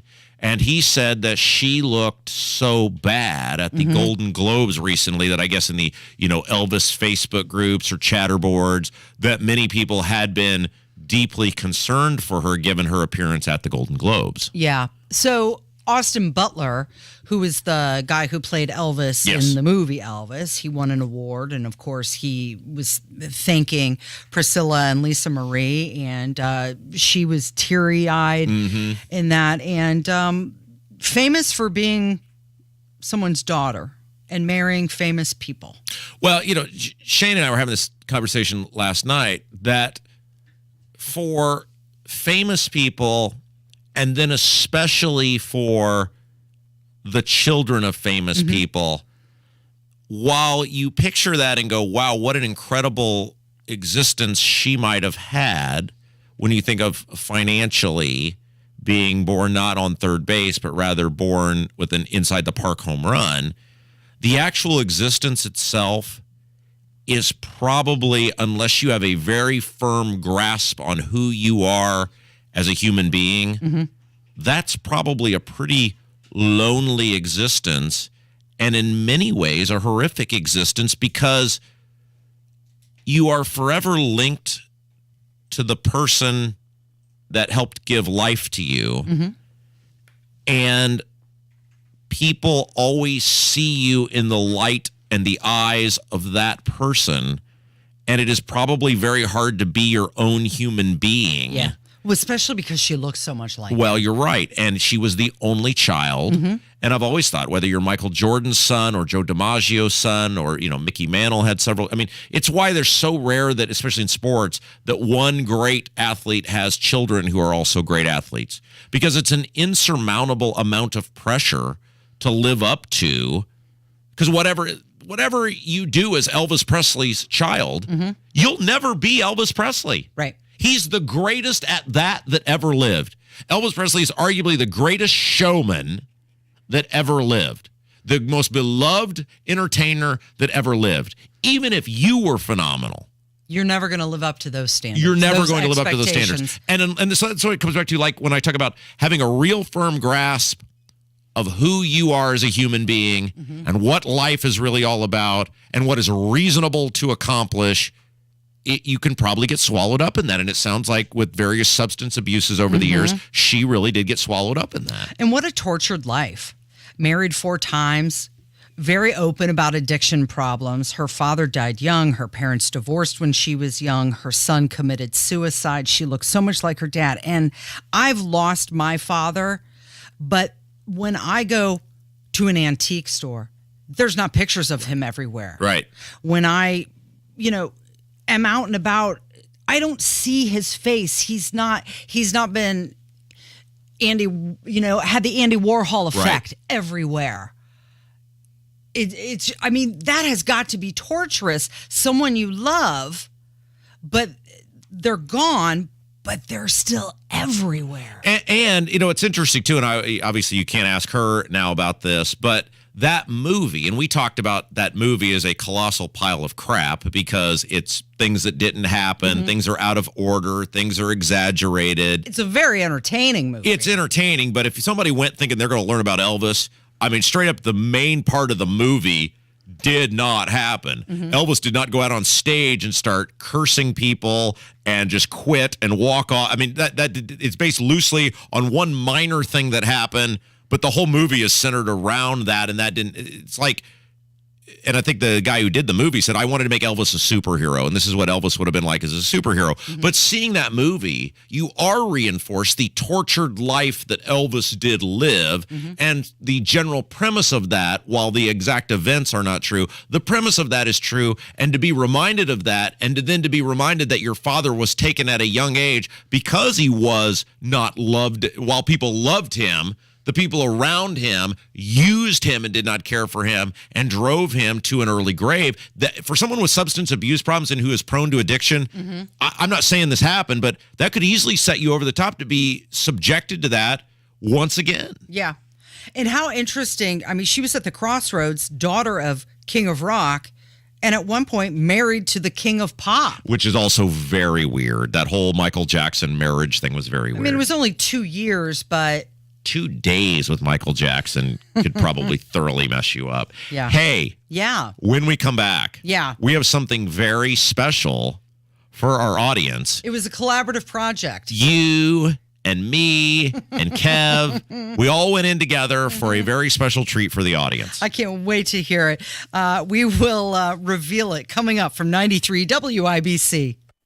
Well, I don't know about you, but I'm ready to get out. I'm ready for some warm fun in the sun. This winter has already got me thinking about my next vacation, maybe a Caribbean cruise, maybe headed to Disney with my family. Not sure yet. No matter where you're headed, my friends at AAA can help you get the best price on your next vacation at the AAA Vacation Expo. It's happening Saturday, January 21st at the JW Marriott downtown. More details at AAA.com/expo. Exclusive vacation deals, expert presentations, complimentary travel planning, and more. And the best part, it's free. You don't even have to be a AAA member to attend. So whether you're looking to travel this year, next year, or beyond, save the date for the AAA Vacation Expo, Saturday, January 21st at the JW Marriott downtown. Find more information and pre-register for your chance to win a $500 AAA travel voucher at AAA.com/expo. This Sunday, if you are looking for a new church home or even a first church home, please consider checking out my friends at Life Church. Over the years, many WIBC listeners have found a home at Life Church, and that's because WIBC listeners have a lot in common with Life Church, including they care a lot about the stewardship of this nation. Life Church is warm, they're welcoming, they would love the opportunity to meet you and your family. Life Church has campuses in Noblesville, Fishers, Eagle Creek, and Pendleton. In addition to online services, learn more at lifechurchin.com. High school sports teach so much more than just the fundamentals of the game. They also teach the fundamentals of life, like the power of belief. I'm Robert Falkins. And I'm Carrie Rosati. We're both assistant commissioners of the IHSAA. In the second classroom of high school sports, student athletes understand hard work pays off, and they learn to be proud of their effort, no matter the outcome. Successful student athletes support their teammates and learn to always do the right thing. And most importantly, they learn to always believe in themselves. When high school sports keep education in front of athletics, these fundamental beliefs outweigh the idea of winning at all costs. That's why high school sports are a transformative and invaluable part of every student athlete's education.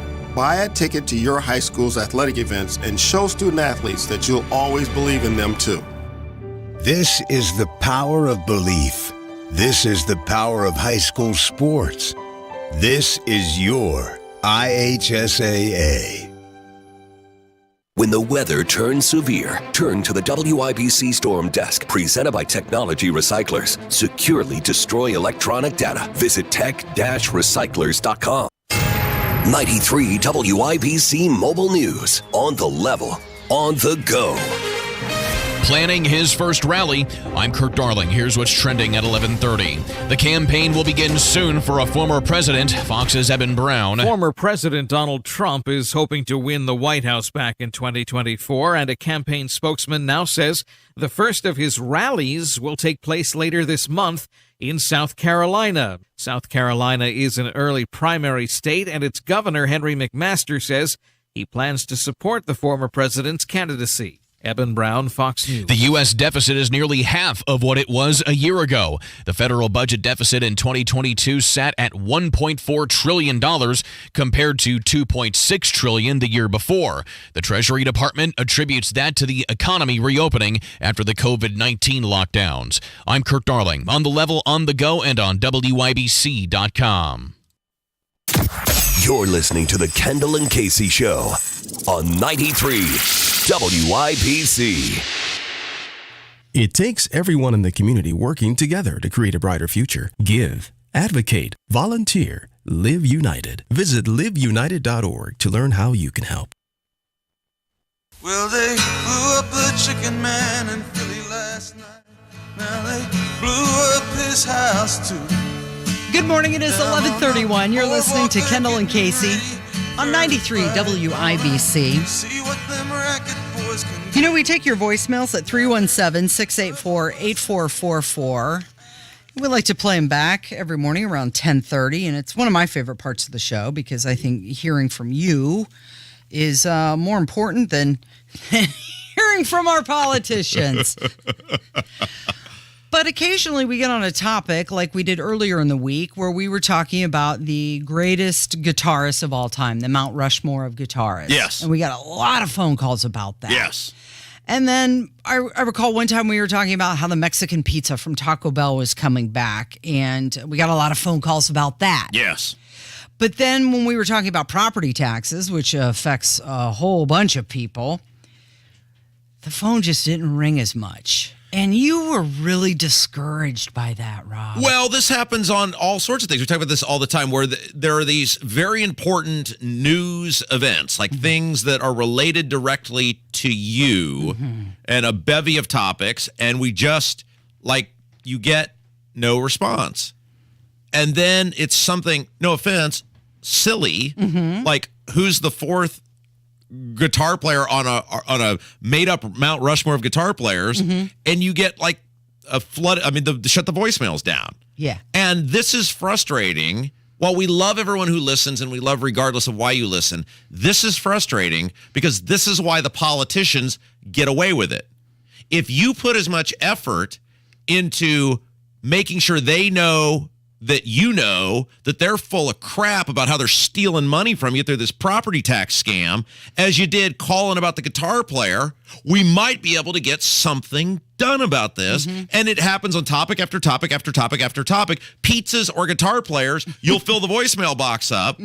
But the stuff that matters, it's like pulling teeth to get you to be involved. Now, I think this happened on Tuesday, and I'm going to blame it on it being a Tuesday that you were upset about this. But let's just go ahead and remind our listeners about that conversation we had earlier in the week. We flooded the phone bank with calls about the guitar player, and that's fine. I know everybody's passionate about music, but the fact that we are flooding with calls about the guitar player and not the property tax, and Matt and I had this conversation out in the lobby before the show, that is concerning to me that we can, and this happens all the time, where it's a Mexican pizza or a guitar player or whatever, and we get 30 phone calls, and then we're talking about, which the guitar player doesn't affect anyone, and then the thing that the government is taxing you to the point where people may be forced to flee their homes, and I can get like 3 phone calls. So what is going on here? Well, you know what you need to do is you need to write a song about property taxes. What am I, Adam Sandler? How am I going to do that? Well, I don't know anything about music. If I write lyrics, will you play the music? Yeah, we can do perfect. that. There we go. All right. So you said that off the cuff. Yeah. What am I going to do? Right. I don't know anything about music other than to recognize good music when I see it.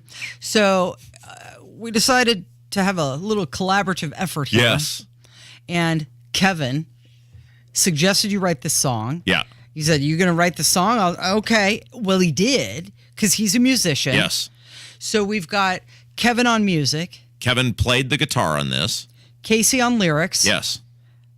And Rob Kendall performing. And let me say, this was an incredible experience here as I went into the studio with Kevin. What do you guys call it in the music business? We were laying down tracks. Yeah, we booked a little session in the stew. Yeah, as a the kids call little it. session in the stew. We were laying down tracks.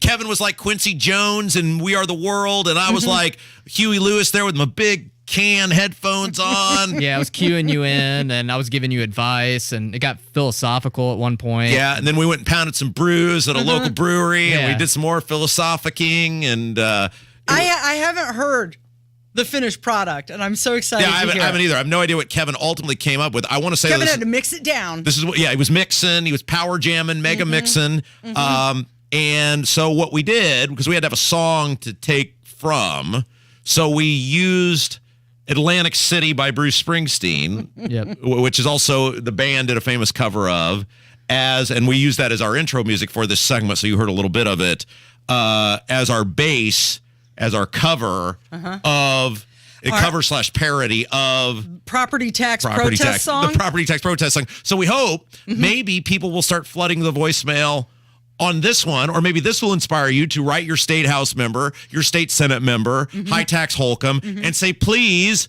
this wonderful protest song has me inspired to do something about my property taxes so that me and the old people and the people on the fixed incomes and Hoosiers across the state can afford to live in their homes. Okay, so are we ready to... I'm so excited. Here we go. It is the Kendall and Casey property tax protest song. Well, they blew up the budget in Indy last night, and they blew up our wallets too. Down on West Washington, they're getting ready to fight. Gonna see what them Republicans can do. Whoa! Now there's trouble coming from property taxes, and the people can't get no relief. Gonna be a rumble with all these big old jackasses, and the house assessor's hanging on by the skin of his teeth. Yeah. Well, now taxes rise, baby, that's a fact. But maybe taxes will rise and someday come back. Put your game face on, make your finances pretty, and make me pay today in downtown Indy.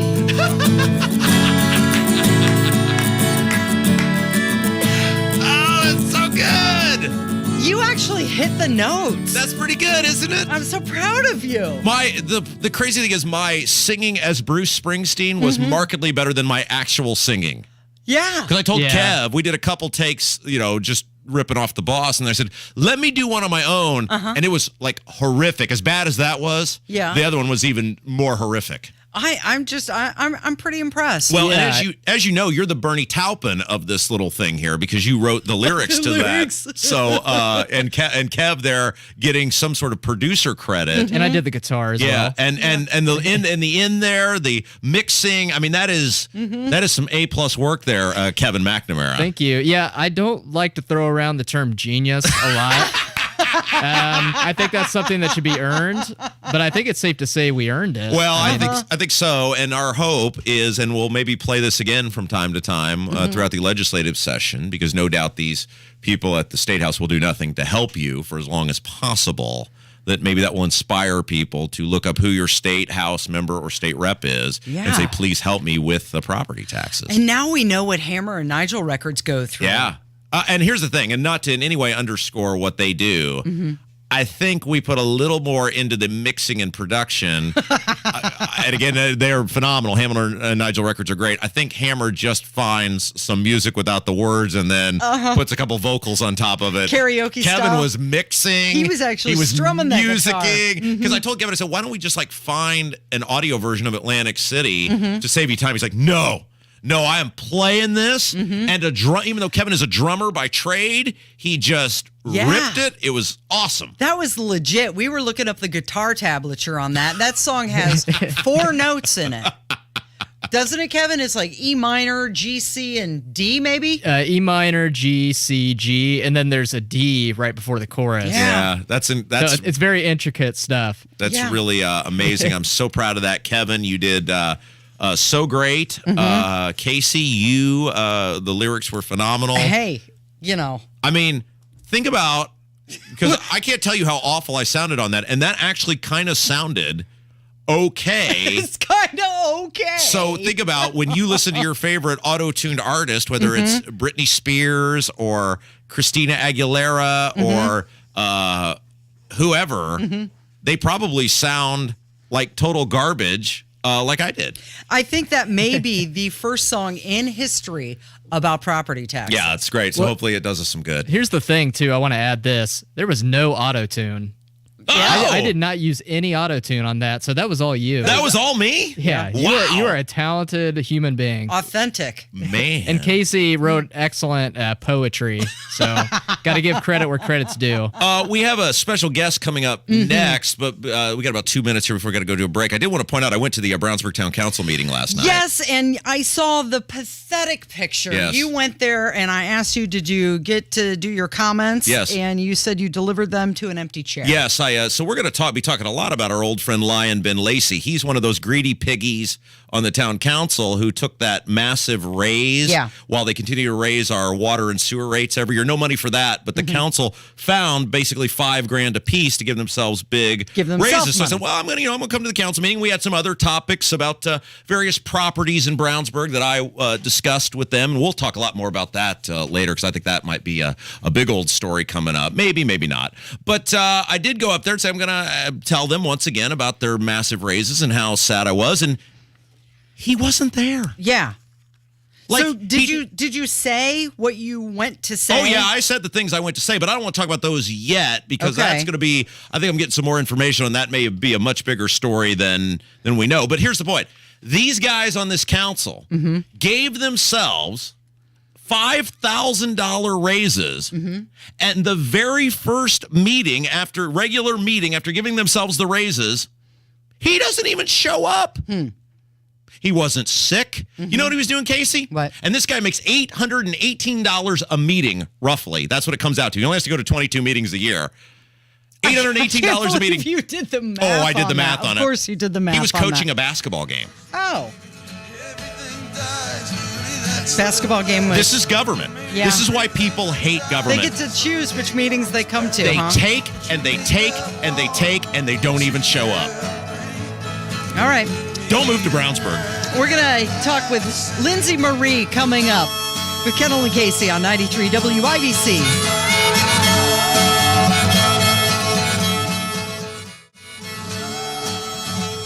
Beer Sample Friday today on the Hammer and Nigel Show, 3 to 7. The biggest stories in Indy. Abdul will join us and more. Let's have a good time. 93 WIBC. For adults with moderate to severe plaque psoriasis who are candidates for systemic or phototherapy, now there's Skyrizi, Risankizumab Riza, a prescription-only 150 milligram injection. With Skyrizi, 3 out of 4 people achieve 90% clear skin at 4 months, and Skyrizi is just 4 doses a year after 2 starter doses. Nothing in me go hand in hand. Nothing on my skin, that's my new place. Nothing is every day. Don't use if allergic to Skyrizi. Serious allergic reactions and an increased risk of infections or a lower ability to fight them may occur. Before treatment, your doctor should check for infection and tuberculosis. Tell your doctor if you have an infection or symptoms, such as fever, sweats, chills, muscle aches, or cough, or if you plan to or recently received a vaccine. With Skyrizi, you could achieve 90% clear skin. Ask your doctor about the #1 dermatologist prescribed biologic in psoriasis and visit skyrizi.com or call 1-866-SKYRIZI to learn more. We're here early before they wake up. We stay late. We stay informed. We invest in the latest technology. We take the time to train the next generation of doctors and nurses. We work together to make sure we heal their bodies and their minds. We do this not because it's our job, but because this is about our veterans' lives. This is our mission. More than 300,000 of us working as one, together with families and loved ones. No matter where they live in this country, we'll be there. We all come together and stand together to serve our veterans. We stand strong, united. Stand with us in caring for our veterans. My grades were bad. I would get D's and C's. I appeared to be doing good at my school life, but if you would see me at home, it would have been a completely different story. I mean, it was just rough focusing on school when your mother is somebody you have to take care of. It got worse and worse and worse throughout the years. There are students who need somebody. They can trust someone, and it could be the first person they've ever trusted in their life. Communities in Schools is lowering America's dropout rate by helping more than 1.3 million kids every year get whatever they need to succeed in school. If something was going on at home, we would go just stop by Miss Liberty's office and talk to her. Communities in Schools vouched for me when everyone else had lost hope. You can help change the picture of education right here in your community and across the nation. Visit communitiesinschools.org. I hear people say we can't save every kid, but I think that we can. I've got to follow that dream wherever that dream may lead. I got to follow that dream. 93 WIBC, it is the Kendall and Casey show. I'm Rob. Casey's here. And you know what, Casey? I made an executive choice this morning. What's that? Said we're ending the show on a not only positive but funny note. I like it. It's Friday. Because, well, as you know, most of our politicians are a complete joke. Mm-hmm. So let's talk to someone who can tell some real jokes. Joining us now on the drivehubler.com hotline, longtime friend of the show. You knew her for years as our go-to political consultant, advice person. Now she's given it all up. She's in the world of comedy. Our good friend Lindsay Marie. How are you?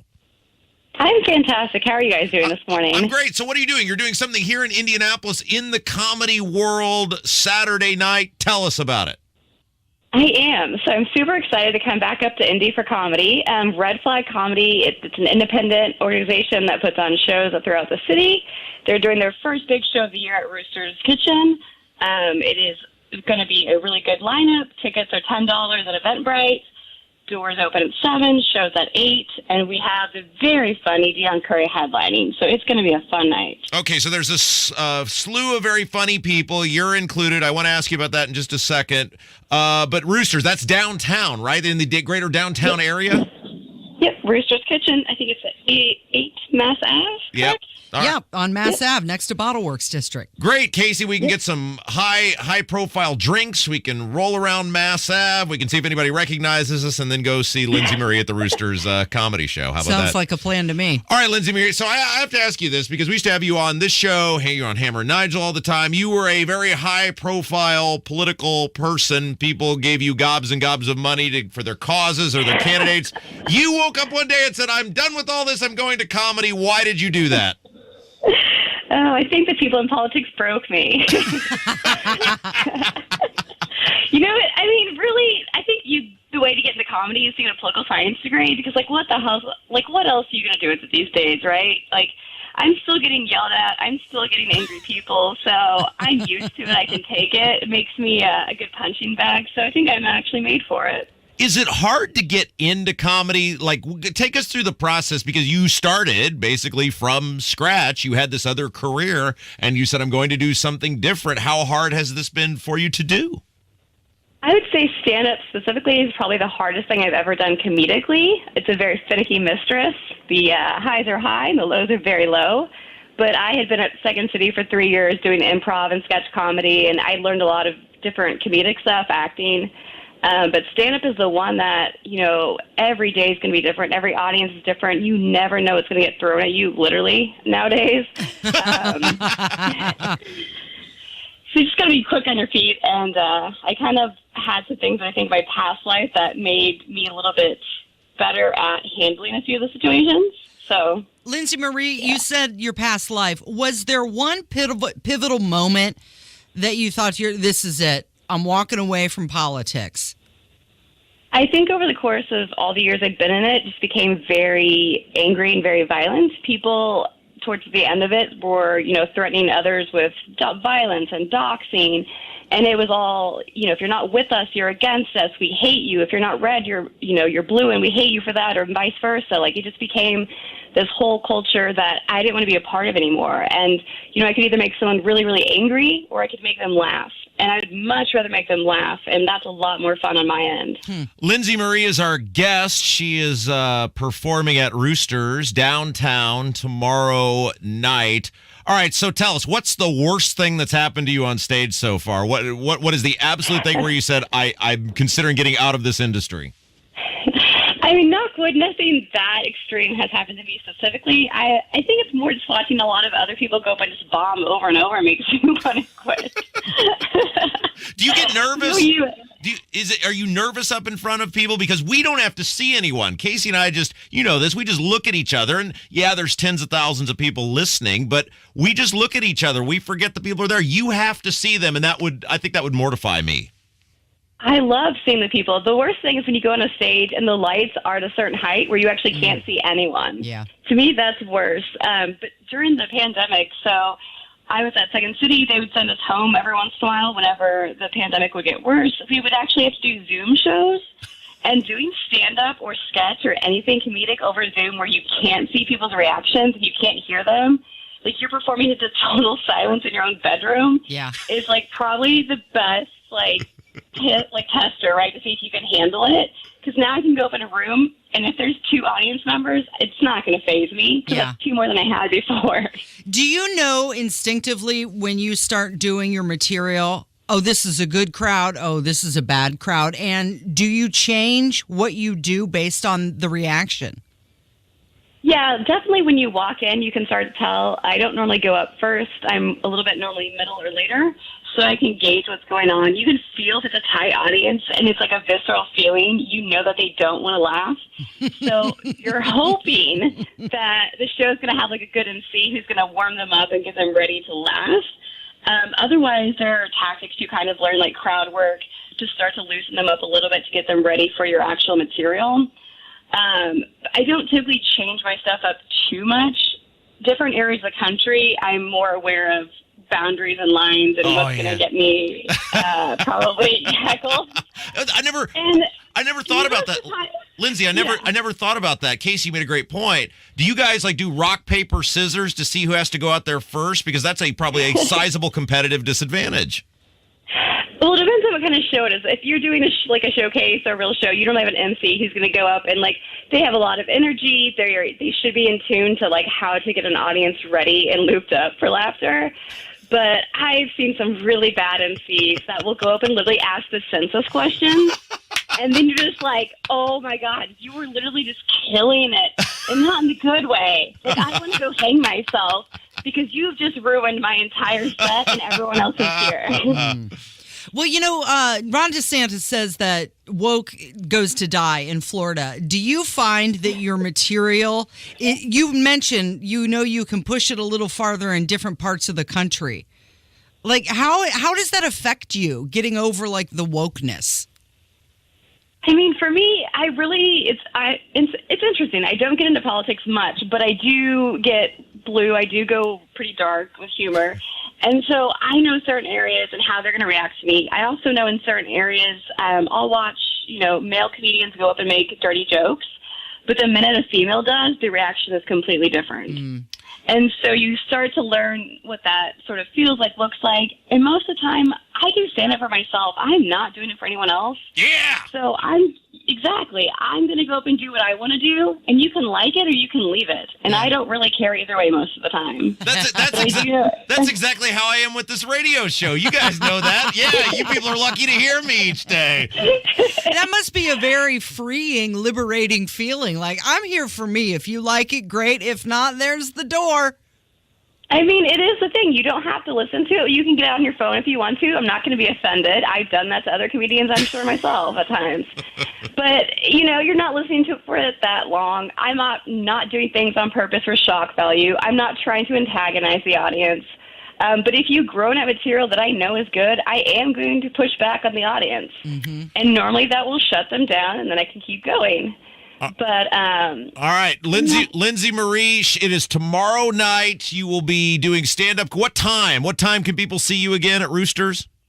The show starts at 8. Doors open at 7. So come get good wings, beer, get ready for a good night of comedy, and support local comedy. And you can get your tickets at the door if you desire. Yes, but I will say right now, I think there's about 10 to 15 left. So I would go on Eventbrite and get them. They're cheaper there than they will be at the door. Okay, there you go. Friend of the show, Lindsay Marie. Good luck tomorrow night. Thank you, my friend. Thank you so much. And that's a full lid for us. Rob, thank you. Kevin, good job. Good job, Parker, as well. And we will see you back here Monday, 9 until noon with Kendall and Casey on 93 WIBC. Have a wonderful weekend. Step inside the Indiana State Museum's brand new Gallery 1, and you'll know this is something fundamentally different. Here, our collection comes to life in ways that will challenge and change the way you think about the world. That's where the fun begins. Inside Gallery 1, ordinary objects become extraordinary artifacts when you discover there's more to every story. Take these canvas basketball shoes. They're not just a pair of old Chuck Taylors. These are Chuck's Chuck Taylors. And these boot hooks here were once Abraham Lincoln's boot hooks. Yep, a good story changes everything. And that's just the beginning. Gallery 1 is packed with hands-on interactive opportunities to make music, talk with artifacts, even explore an immersive gallery where you'll experience art in a whole new light. The Indiana State Museum invites you to tell your side of the story inside Gallery 1. Learn more at indianamuseum.org. The new year is here. Time for a change. Start a recession-resistant new career in the high-demand IT field with My Computer Career. In just months, already